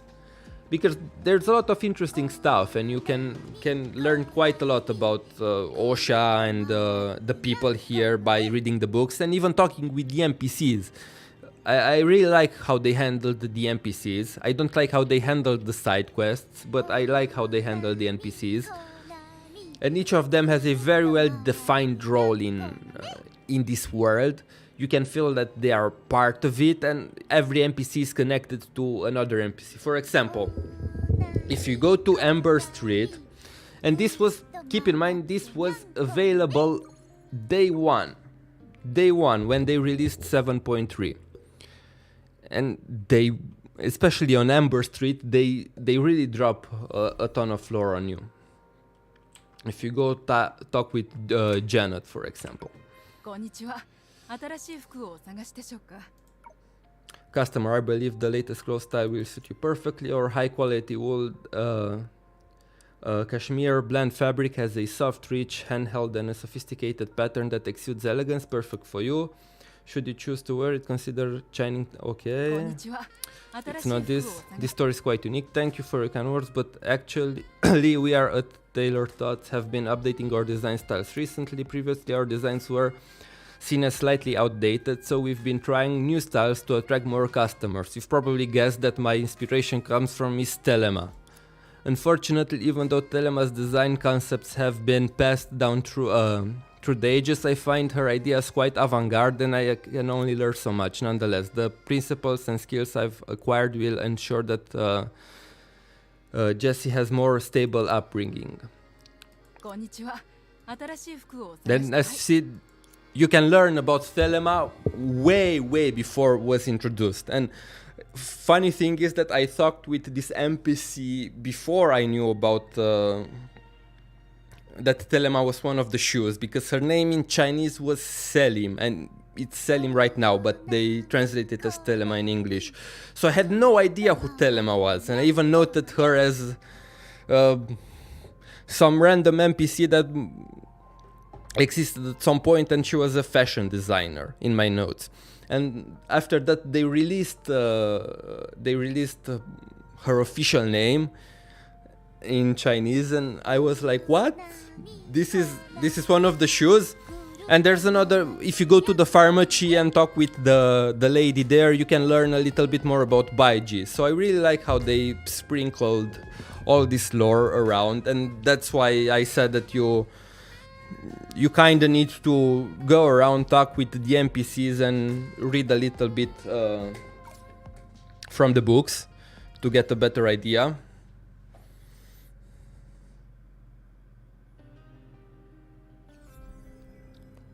Okay, legit though, was there a lore reason why they danced, or was it legit just a Hoyo could CG animate something?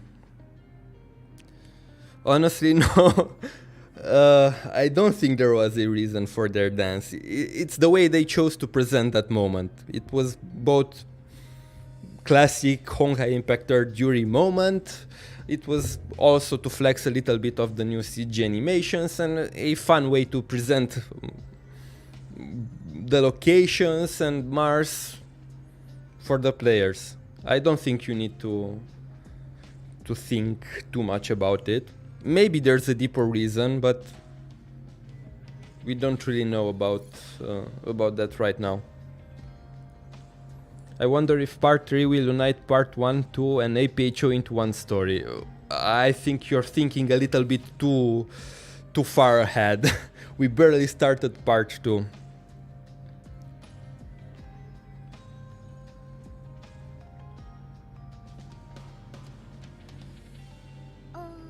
I know that the shadows behaved like Honkai, but somehow they also look like quantum shadows that appeared in the moon, for example, the one that looked like a snow.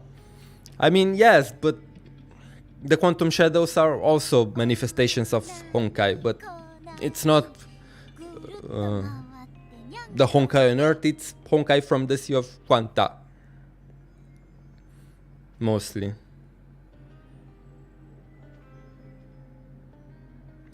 But I think what gives you that impression is their coloring.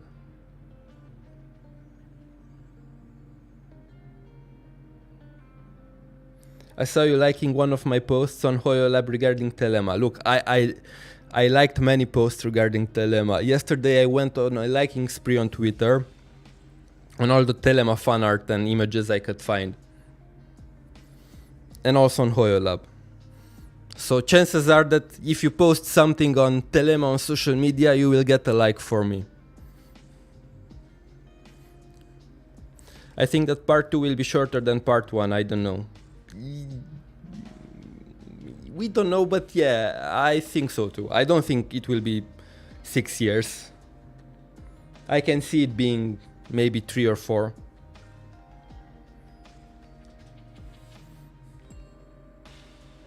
There are some NPCs talking about the Dream Seekers. Is our dream seeker connected to them? If you are referring to Vincent during the main story, that's another interesting fact. Because we learn about, let me bring it up. Where's this book?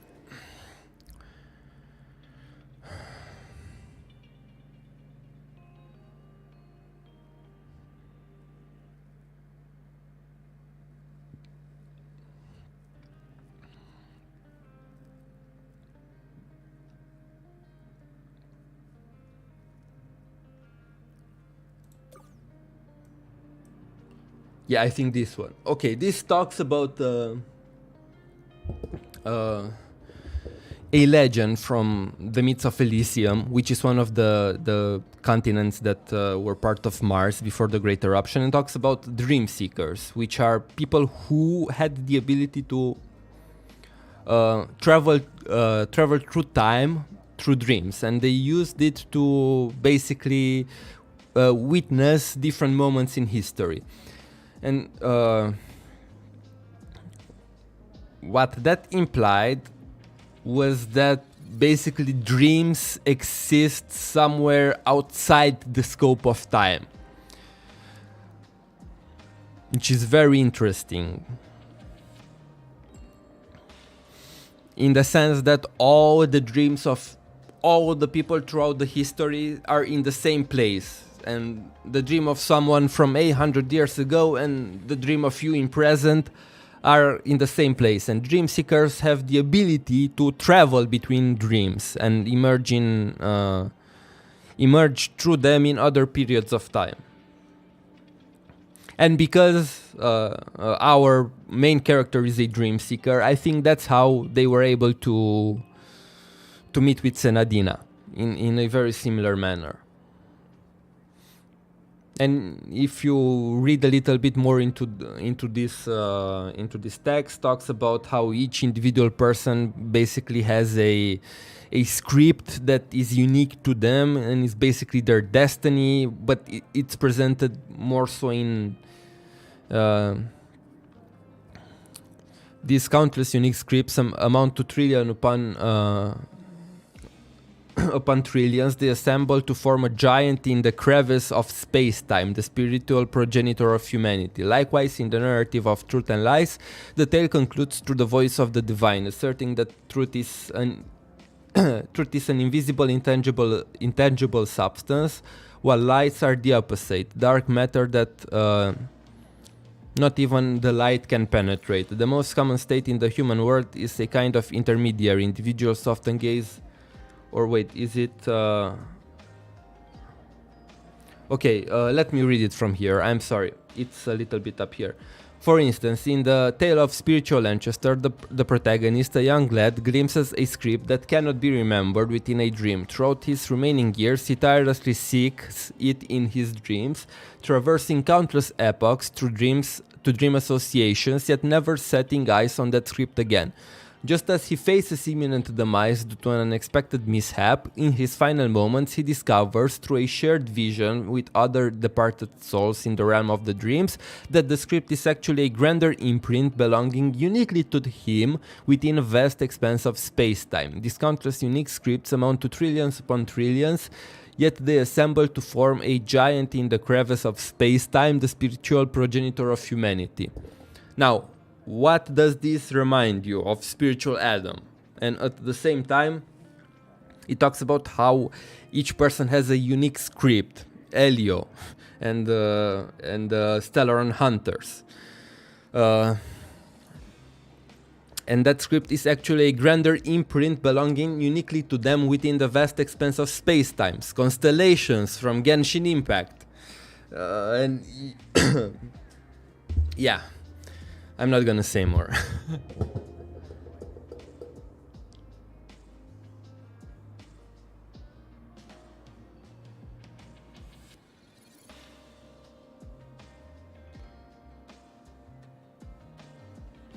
I wonder how this all connects to Terminus and how time goes from future to past. Yeah, that's very interesting. That when you talk with Vincent in the story, he says that people can travel back in the past through dreams. He never mentions that they could travel freely in time or that they could travel in the future. They only say that they could travel in the past. And I wonder if... I mean, I'm pretty sure that's the case. That Terminus also uses dreams to traverse time. And why is that you can only traverse dreams to the past? Maybe because that's how actually time is supposed to flow, right? From future to present to the past, not how we perceive it. But yeah, I'm sure that this will play a bigger role in the future story. Also, it's interesting that this text comes from the continent of Elysium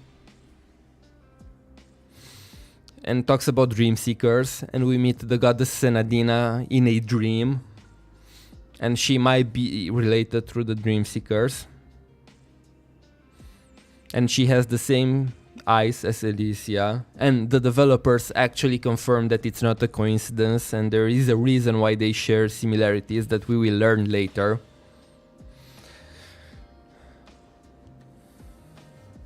But yeah, all I want to say is that it's a little bit sus that this concept of dream seekers comes from the continent that it's shares name origin with its name origin with Elysia.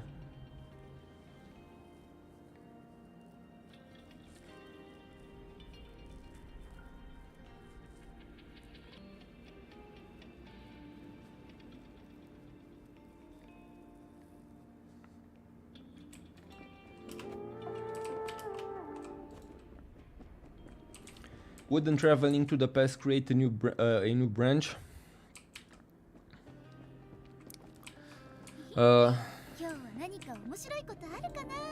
Honestly, I have no idea how to respond to that question, because we only managed to see that people managed to travel in the...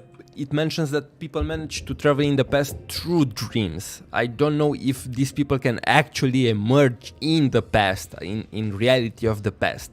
My understanding is that they can travel to the dreams of people from the past and observe history through those dreams, not that they physically travel to the past.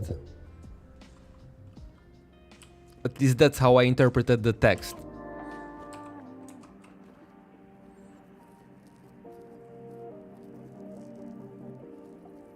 Did you pull for Acheron? How is your wallet doing? I did pull for Acheron, but my wallet is fine because I had Jade saved up. I had a ton, so I had no issues getting her and her weapon. Now, if you ask me the same after Telema is out, I can make the same statement.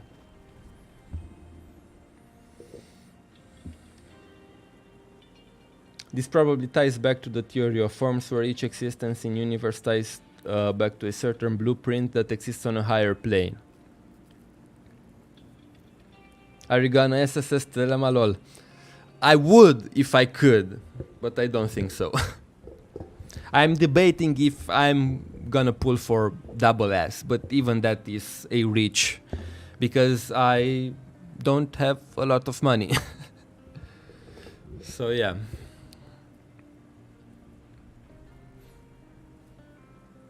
Maybe if I'm lucky.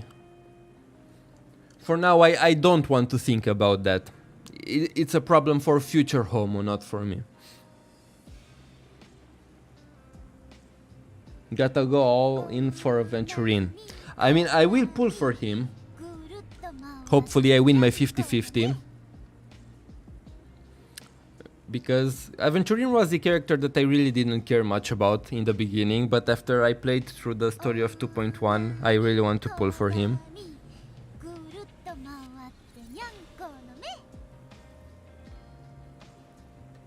Black Swan says that everyone is going to the past in her trailer, I think. I mean, there are multiple statements throughout the games which reinforce that time actually is flowing backwards, not how we think it is. Do you have any Star Rail characters in our future that makes you feel the same way as Telema? Honestly, no. Who do we have? We have Robin and Boothill. I would love to get Robin, but I'm not really crazy for her. I don't have absolutely any interest in Boothill, nor Sunday. It's just not my type of character. Who else we have left in Star Rail? Now, hear me out. If they ever introduce a Telema variant in Star Rail, things might change.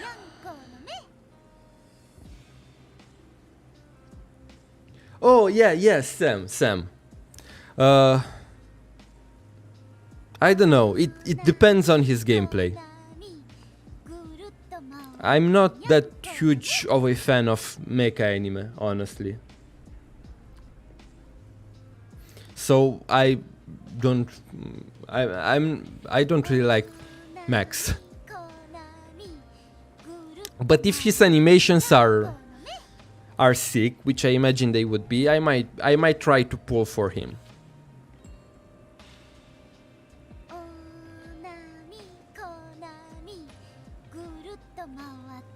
Hi Homo, make discussion about Penacony. Hello Diane. I honestly don't have issues discussing about Star Rail and Penacony, but I don't really want to combine the topics of the stream. If I made this stream for Honkai Impact 3rd Part 2, I would like to talk mainly about Honkai Impact 3rd stream, and I might make a separate stream discussing Penacony's story in the future, after I get to dig a little bit more into it, because I only played it once and I have a very basic understanding, so it wouldn't be much of a discussion at this point. But yeah, if you guys want, I can make a discussion stream about Penacony after I research a little bit more.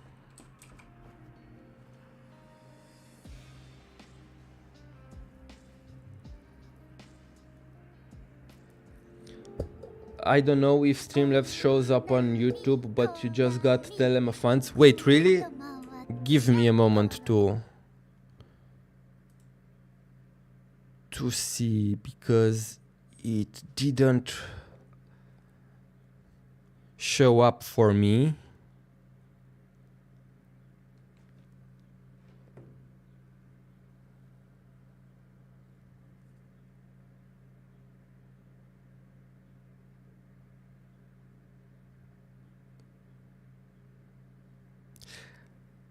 And it should show up, because I know when I tested the alerts, it should normally show up on the screen when people donate through Streamlabs, but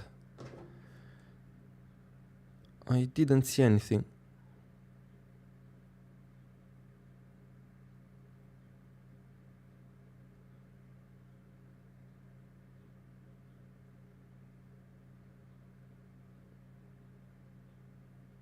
Wait, Crayon, was it you? Because this amount is crazy. Like,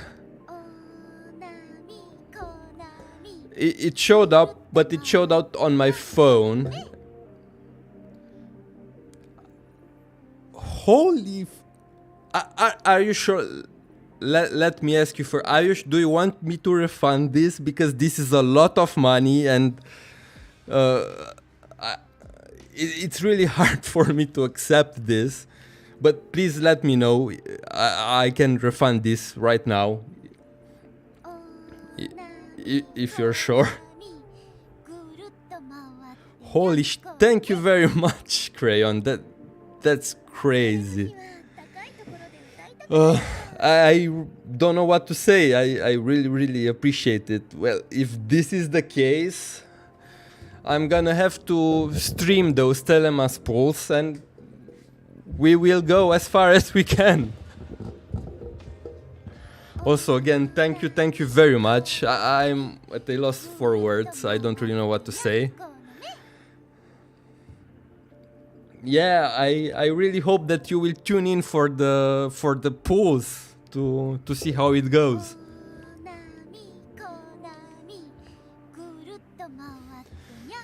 Holy, I'm having a hard time to process.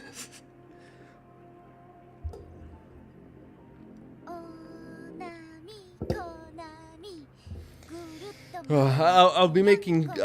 I will be making sure to put it aside for the telema polls and see how it goes. I'll try, but I live in JST, so time zones are kinda smudge for me. I mean, the VOD will always be up on my channel, so if you can make it, will always be there to see it when you have time. But yeah, thank you again. I really appreciate it. I'm really at a loss for words. Homo X stopped working. I mean, can you blame me? What would you do in my place?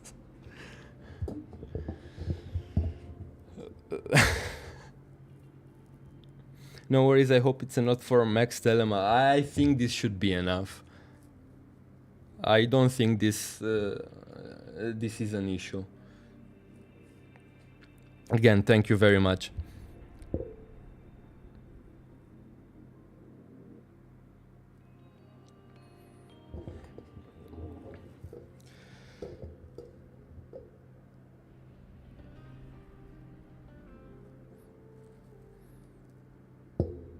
Yeah, that's what I said.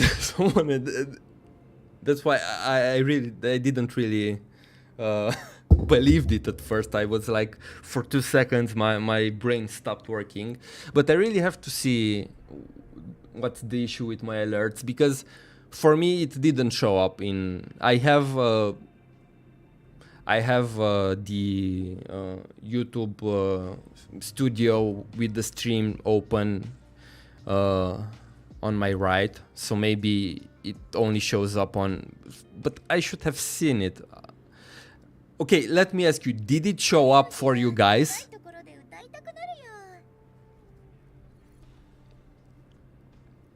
It's time to make a telema dedicated video. I mean, of course I will. But this will come a little bit later, most likely after 7.4 is out and after the chapter 2 will be out, because I imagine that's when we'll learn more about telema. But yeah, like I covered the Flame Chasers, I plan to cover the 7 Shus as well. But not before I cover Kevin. Because I kept promising people that I will do a dedicated video on Kevin, and I keep stalling and pushing it later and later. And now, since Welt mentioned Kevin in Star Rail and I saw a lot of people being interested in him again, I was like, this is the best time to do a Kevin video. Because I promised, one, I didn't really deliver, and one, I feel bad, and two, there's interest from the Star Rail players. Showed up for me in chat mobile. Okay, so maybe it was just a me thing and I missed it. If that's the case, I'm really sorry, and thank you again, and thank you for reminding me and saying me to look. I only noticed after the notification came in from in my phone.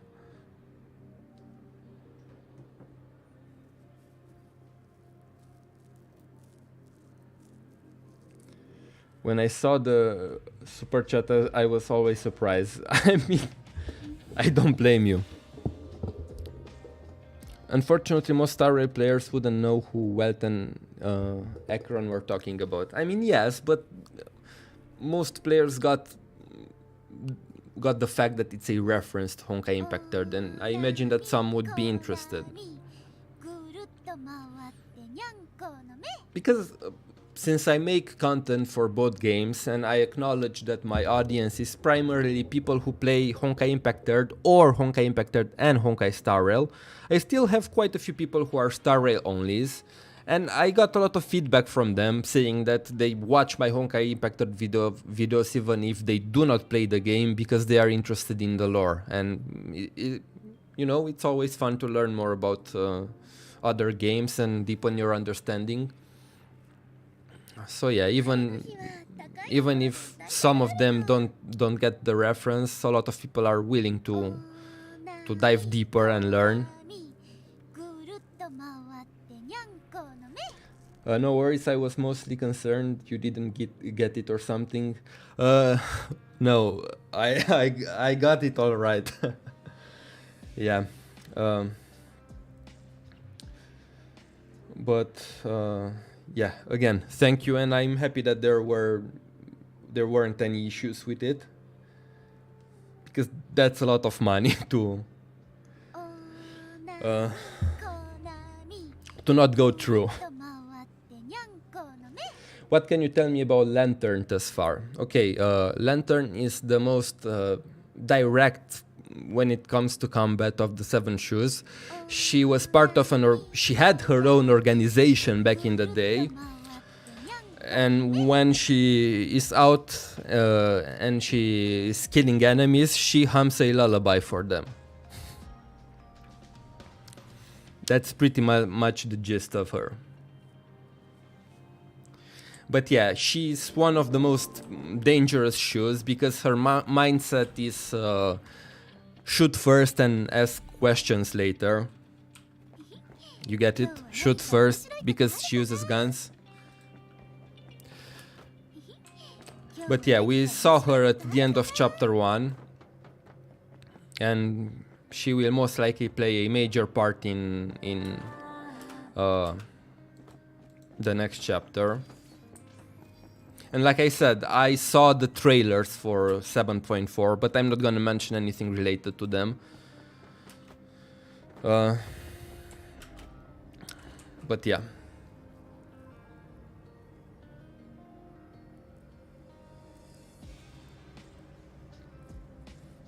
And also, I really like her design. A lot of people compared Lantern to Kafka, and I can see that where the comparison comes from. Clothing-wise, they have very similar tastes in fashion, and they kinda both give off this mercenary vibe, and they kinda are both mercenaries in a way, but in very different context.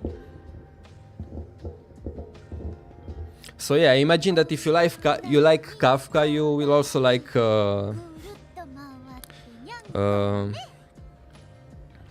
Lantern.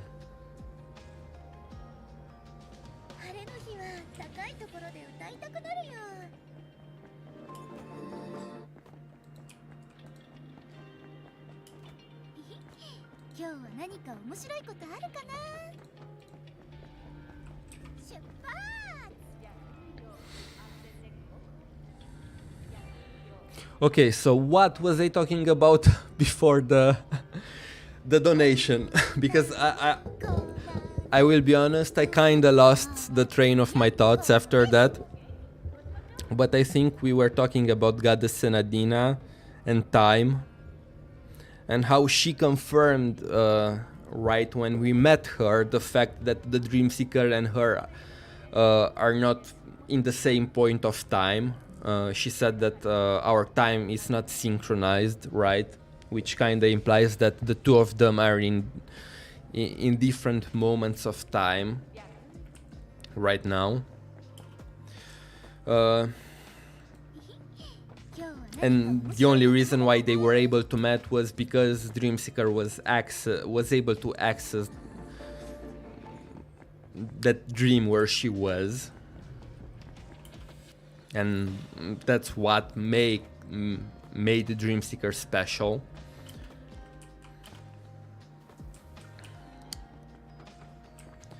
But that raises the question, who is the Senadina that we see in the present? Because like she said, she was most likely born in the same moment when she was found by Healia and Coralie, and we were with her.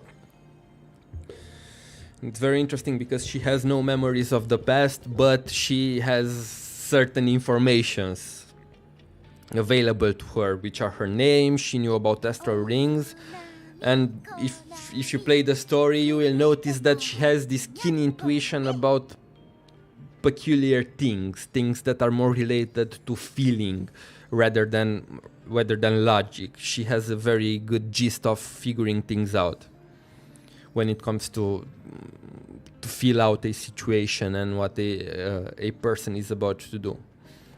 That's why she realized so easily that there's more to Songque than meets the eye. Yeah, Lantern is the shoe of destruction. I think they revealed the title of each shoe. So we have Telema, who is the shoe of pleasure. Litost is the shoe of sacrifice. Seraphim is the shoe of union. Lantern is the shoe of destruction. Baiji is the shoe of falsehood. Ajita is the shoe of gadgets. And Songque is the shoe of deception.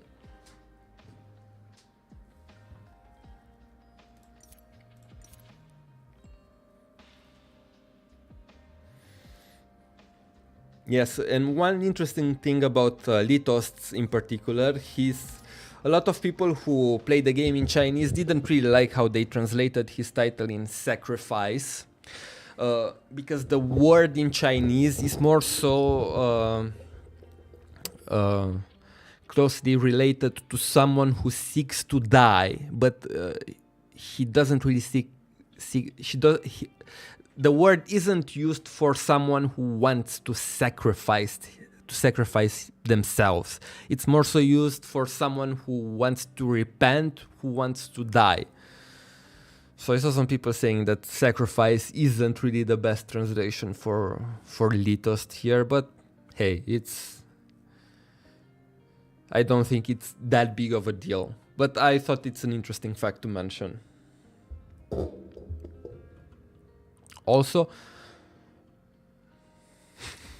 okay, AP, that's a little bit too much.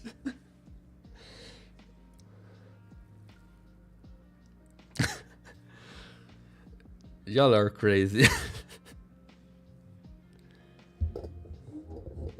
Show off seppuku.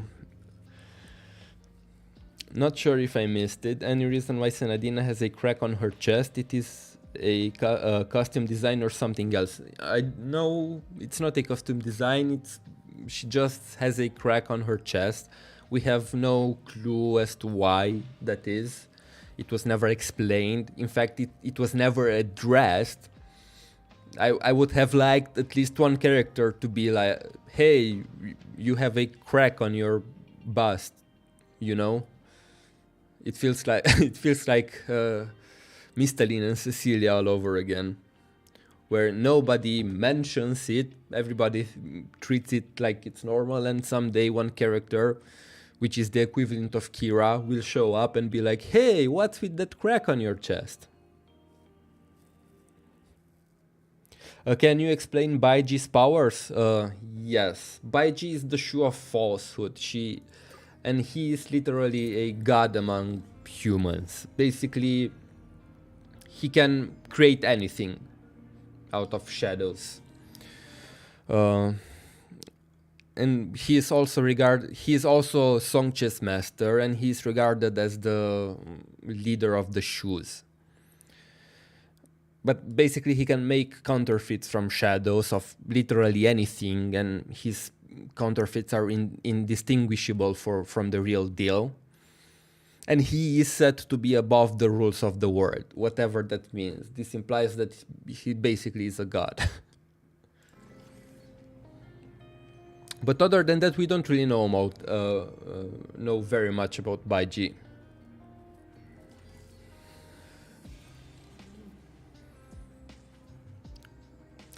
Did they explain how the 7 shoes are formed? Not yet. We know that in in order to become one of the Shus, you have to be able to deal with all 10 faces of the misery, because Songque tells us that there were indeed people that were able to deal with some of them, like we see those NPCs in the flashback in Act 2. They were able to deal with some of the shadows, and we even have Shredder, the Giga Chad NPC from Ember Street, who has some interesting lore, and he's the only person in the entire Ember Street who is not asleep right now, and it's not a Shu who is the same age as Songque, and he was around when the 7 Shus were active, and while it is said that he is close to a Shu, he never became one. But yeah, the prerequisite of becoming a Shu is to be able to deal with the 10 faces of misery. It doesn't matter how. That's why the Shus are called the 7 methods, because each of the Shus has its own unique way to deal with the shadows, right? But the exact moment of how they were formed, we don't really know. I know that Baiji, from the text, I know that Baiji recruited some of them. But other than that, not much is known about the formation of the organization. I want to get into part 2, but I only really played for Kiana. I mean, I can understand that. There's a lot of players who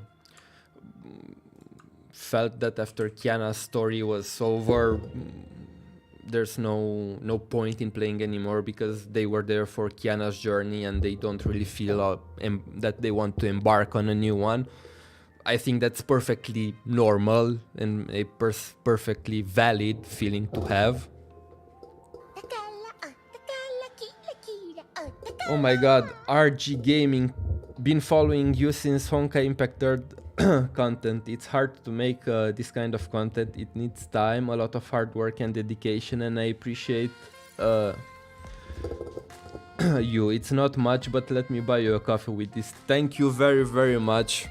I don't know what happened today, but a lot of people showed their generosity today, and I'm really thankful, and I appreciate it a lot.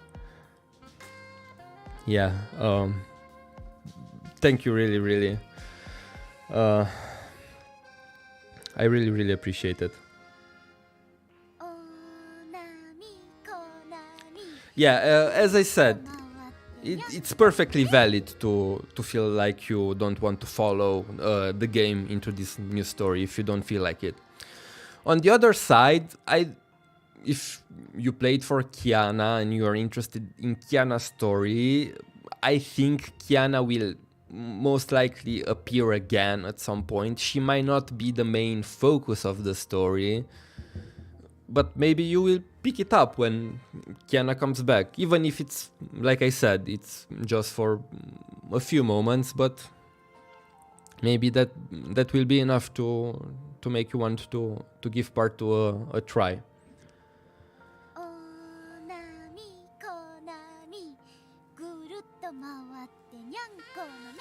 By the way, Homo, is the ranking of the Shus some sort of order that they become Shus, like Telema is first?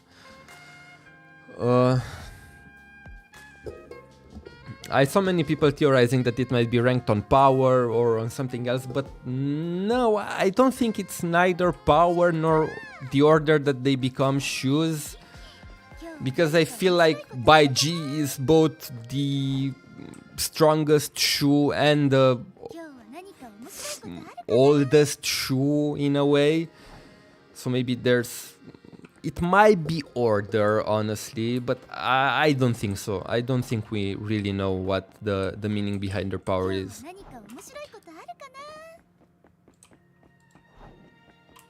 If it's not order, it's something that we don't know yet. But I can tell you that it's definitely not a power ranking, because I saw some people already saying that Telema is the strongest because she's number 1. And look, As much as I am a simp for Telema and I would like to push the narrative that she's strong, the strongest, I do not think that she is stronger than Baiji.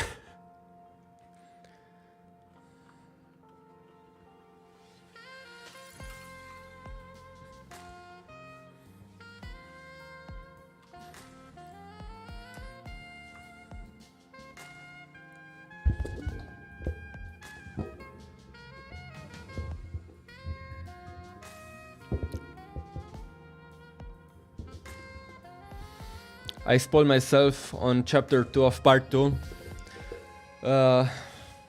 Did you want to spoil yourself or it was an accident? Because if it was an accident, that really sucks. But if you wanted to, then all the power to you. I also got spoiled with some images. And based on those images and the trailers that I saw, I kinda have a rough idea of what might happen, but I tried to erase those ideas for this discussion. But other than that, I really have no idea of the story and what actually is the narrative behind the images that I saw on Twitter. At this point, I said it in the past, I'm not actively trying to avoid spoilers. In fact, especially during part 1.5 and part 1, I actively searched them out. I didn't really felt the same need for part 2 yet. But I imagine that if you didn't want to be spoiled, it's a really unpleasant feeling.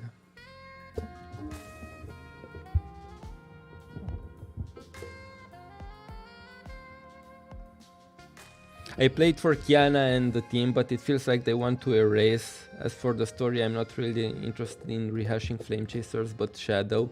Where do you think the story will even go? I only think Vita can save it for me. Maybe it's the order of how they were sealed. I will be honest with you, because I saw a lot of people saying that they were mad because they moved on from Kiana's story and that people were playing this game for Kiana and I agree, some people were playing this game for Kiana and the rest. But honestly, I'm glad that they started a new story and they didn't continue Kiana's story. Now, was it necessary to be Mars? Not really, but I guess they wanted to make a new setting. I would have been very fine with continuing on Earth with the APHO generation, but I think that Kiana's story has ended, right? And I don't think that they should milk it more than that. One, she's literally the goddess of Earth. Power scaling wise, it's really hard to come up with a threat for her. She literally sniped Sa across the solar system. I don't see, unless they bring a Neon from Star Rail here, I don't really see who can pose any threat to her, right? And second, I feel like people should accept when a story ended. Kiana's story wrapped up, and despite the mixed opinions on the Moon arc and the rocky finale, I think the way it ended, it was very beautiful, very fitting for her character, and I think that trying to milk Kiana's story for 3 or 4 more years would be a great disservice for her character and honestly might even ruin the story that came previously. So I feel the same as many in the way that I still don't really know how to approach the story of part 2. It's a new story. I have my issues with it, especially the pacing and the translations. But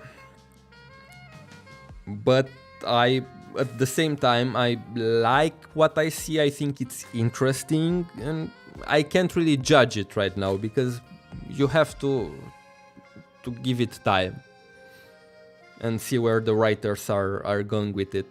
I really cannot say where the story is going, on how good the story is based on one chapter. We can have again this discussion in a year or two after we saw what part 2 is all about, because part 2 to me feels like, not only story wise but gameplay wise, system wise, part 2 in regards to everything feels like a very incomplete thing to me. Because we can't really see how part 2 changes the game, changes not only the story but also the meta and the way the game plays. We saw that the Astral Rings will bring some interesting changes to the gameplay of the game and the meta. We have characters that now are both supports and DPSs.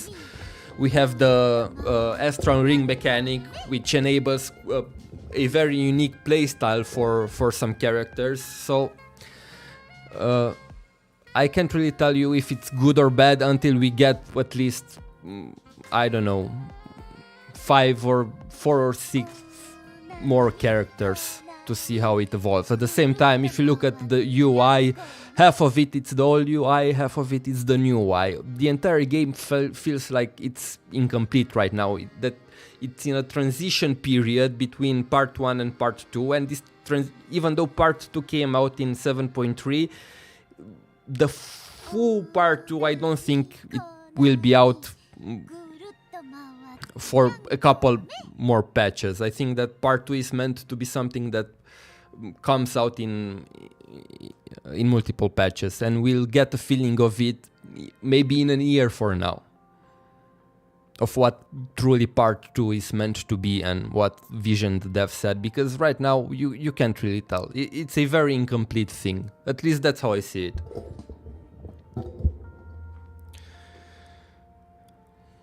Will part 2 still have animated cinematics instead of in-game renders cutscenes? I have no idea, Handel. I hope that it will have some animated shorts.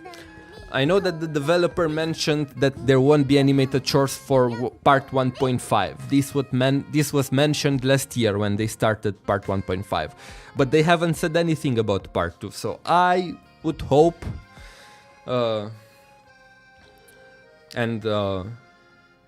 I'm coping that we will have new animated shorts.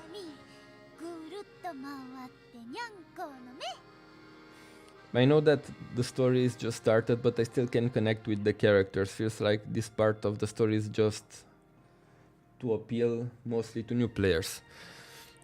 I disagree, because I was a very big advocate of people jumping directly into part 2, new players, and firstly be caught up to part 2 and then go back to play part 1, because Mihoyo said that part 2 is designed to be played without playing part 1.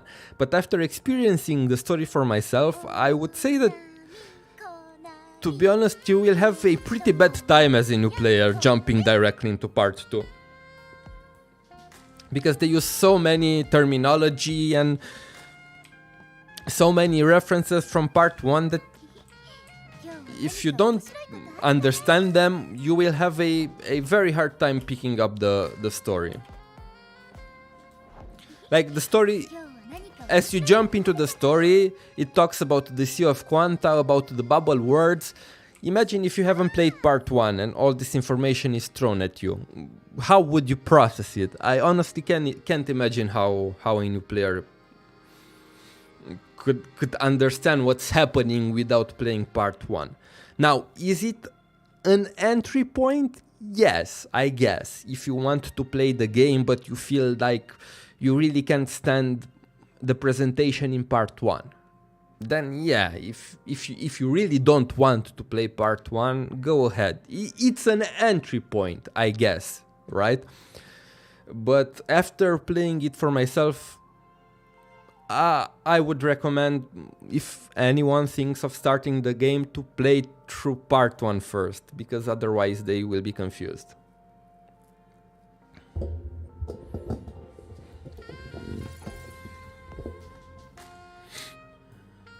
Or, you know, they can watch my videos and get the context that they need and jump straight into part 2. Okay, Senadina, shut up.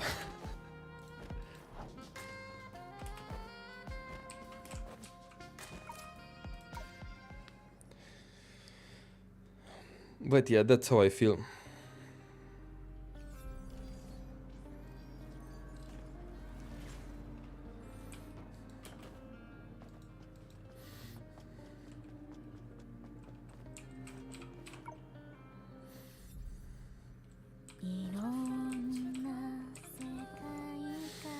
Let's be depressed for a moment.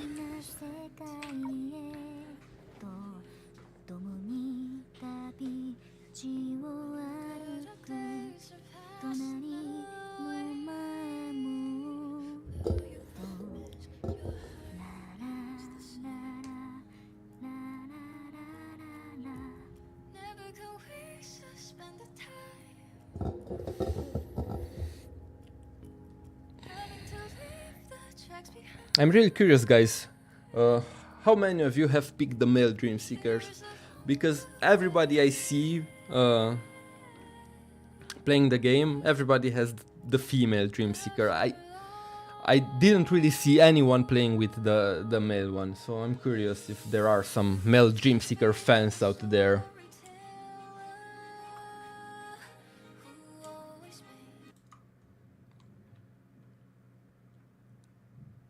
I choose the male MC. Have you encountered any audio bugs, English error in the games? Audio bugs? Not really. English error in the game related to the translation? I think there were a couple in the first chapter, but not many. Female for me, I have done it. Male for me. Yeah, I kinda went with... I kinda tried to play with both. For example, I did Act 1 and Act 3 with the female Dream Seeker, and I did Act 2 with the male Dream Seeker. And I honestly want to keep this up and play with both, because, I don't know, I know that this is a hot take, but I like the male Dream Seeker, and I think his voice actor in Japanese is very good. By the way, it's the same person who voices Denji in Chainsaw Man. So I think I'm gonna interchange between the two as I'm playing through the story.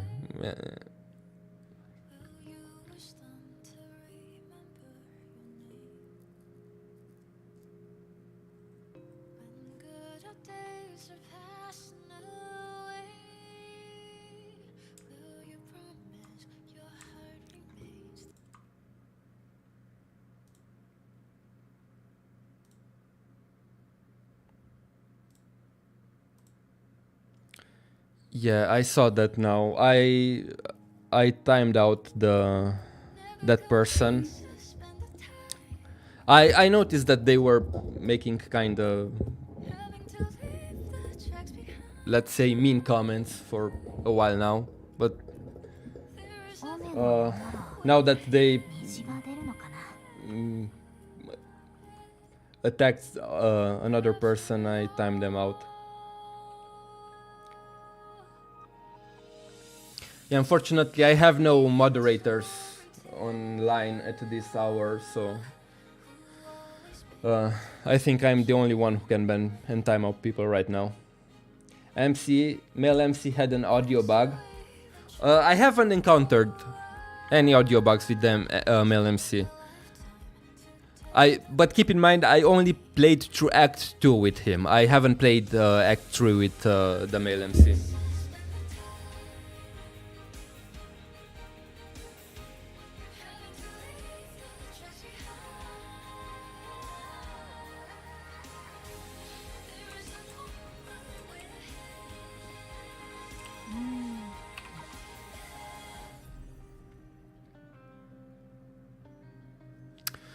But here's the questions. Do you guys think that they will add more Astral OP to the game? Male Astral OP to the game. I'm sorry, because of course they will add more Astral OP. Because I would really like Baiji as an astral OP. よく野良猫にスリスリされるのか。 Imagine being able to 理由は roam around with him and put him on the bridge. Because let's be honest, there won't be male playable characters, but at least astral OP.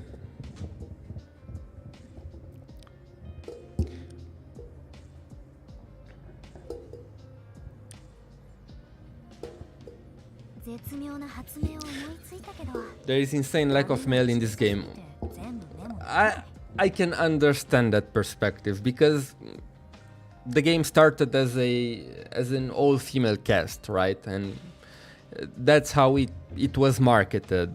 It's like I can understand the perspective when people come and say that this is a all-female game and they don't want males. It's like going to, I don't know, it's like going to a bakery and asking for, I don't know, a mattress. If you want a mattress, go to a store that sells mattresses. Why are you here? But at the same time, I want playable male characters. 発明を思いついたけど I can see both arguments, you know, 全部 because メモできない they make some pretty good playable. I'm sorry, they make some pretty darn good male characters, and it's a shame that we don't get to play as them. So yeah, this is the eternal discourse that we have in the Honkai community.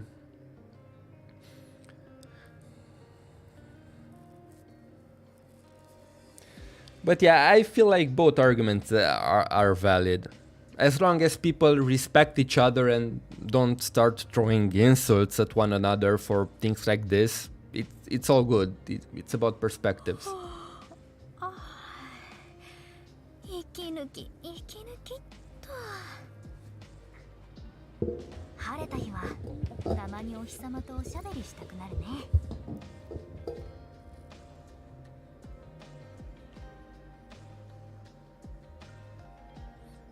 I want Dogo Astral OP. No, that would be something. I mean, you can use the elves as Astral OP, so I don't see why we couldn't use a dog as Astral OP. 世界の泡は一つの盆景なのかな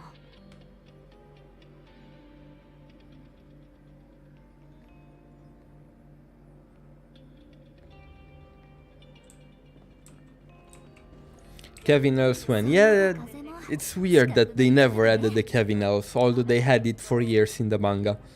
That was such a wasted opportunity. Also, I really hope that we will get more elves, although I doubt it.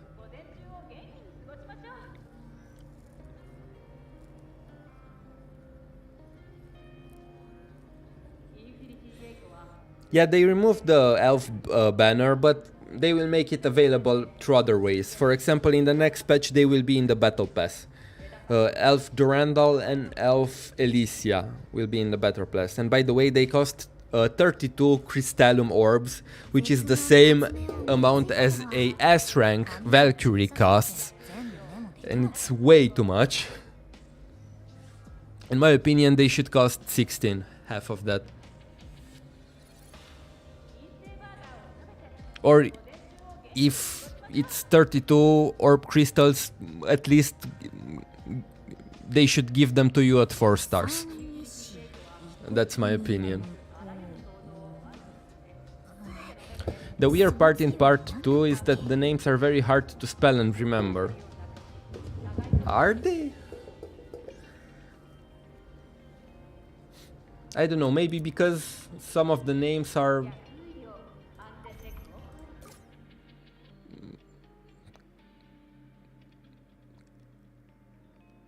I mean, if I look at the 7 Shus, for example, besides Songque and Litost, all of them are pretty simple. I mean, Lantern, it's pretty much Lantern. Seraphim, it's Seraphim. You can pronounce it like that, and or just Sarah, and nobody bats an eye. Ajita, again, very simple. Baiji, simple. Telema, again, not very complicated. I can understand having difficulties pronouncing Songque and Litost.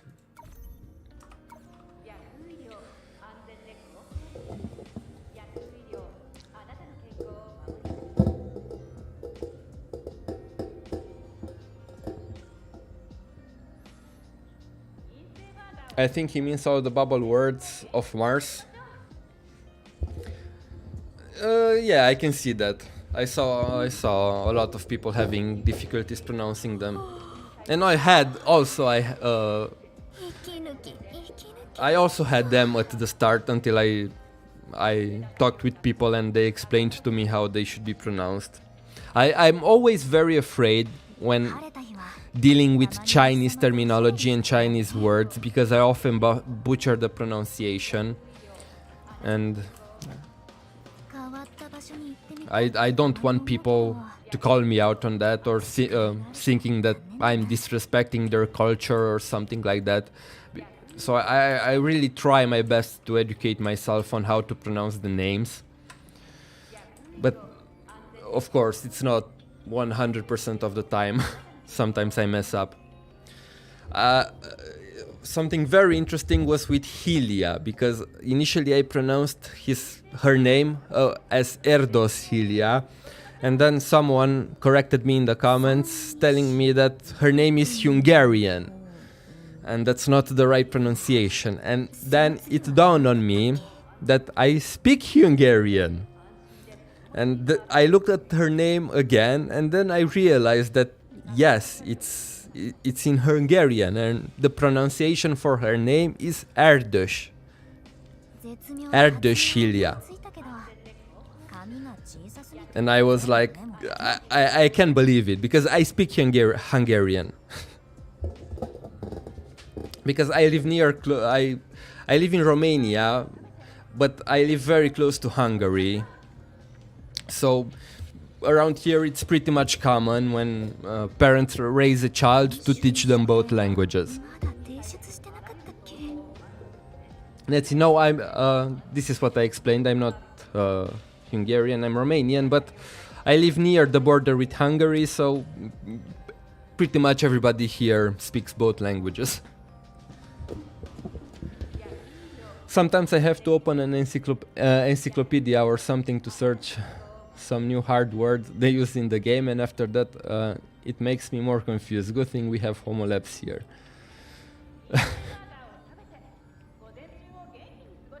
As a Czech, I didn't notice Litos was based on my language. Yes, I can imagine.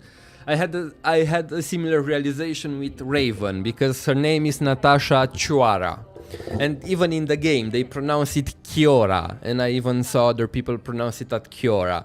But that is a Romanian word, in fact, and the correct pronunciation is Chuara. And it basically means crow in Romanian. Her name is literally Natasha Crow, not Raven. It's specifically Chiora is specifically a crow. A raven is a corb in Romanian.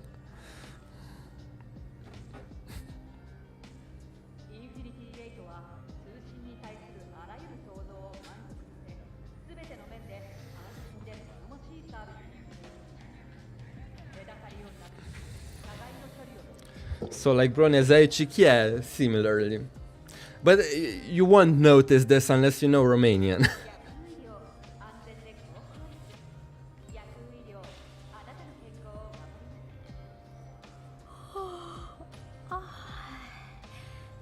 And I guess that Natasha is also a Romanian.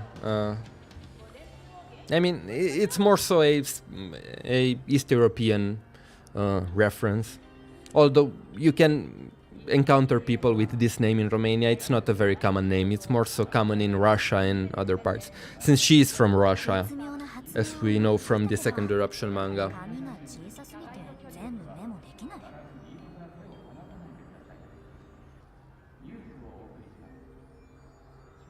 Me doing a double take before reading Mistelin in Swedish for the mistletoe, I'm Swedish. Yeah, I imagine it's very funny when they make these obscure references in the characters' names to different languages, and you know that language. It's always funny.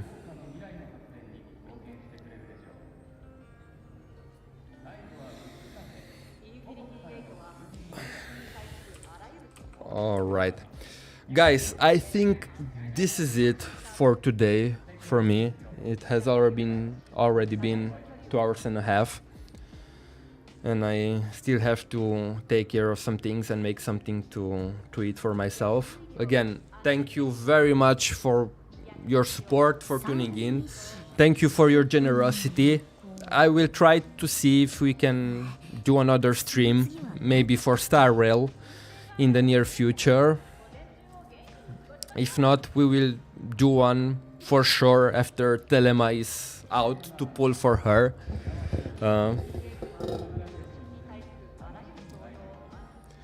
But yeah, this is it for today. Again, thank you very much for tuning in. I also have a video in the works regarding the lore of part 2. I know that because it's a live stream, the flow of the discussion is a little bit more chaotic and not very well organized. I try my best, but some things and ideas just leave my head, and I don't really remember them. But I hope that after this video will be out, it will give you a better perspective and understanding of the part 2 lore. Too much time to wait until Dilemma. Like I said, I can't promise anything, but I might stream before that. So again, thank you very much, and I will see you guys later. Bye bye.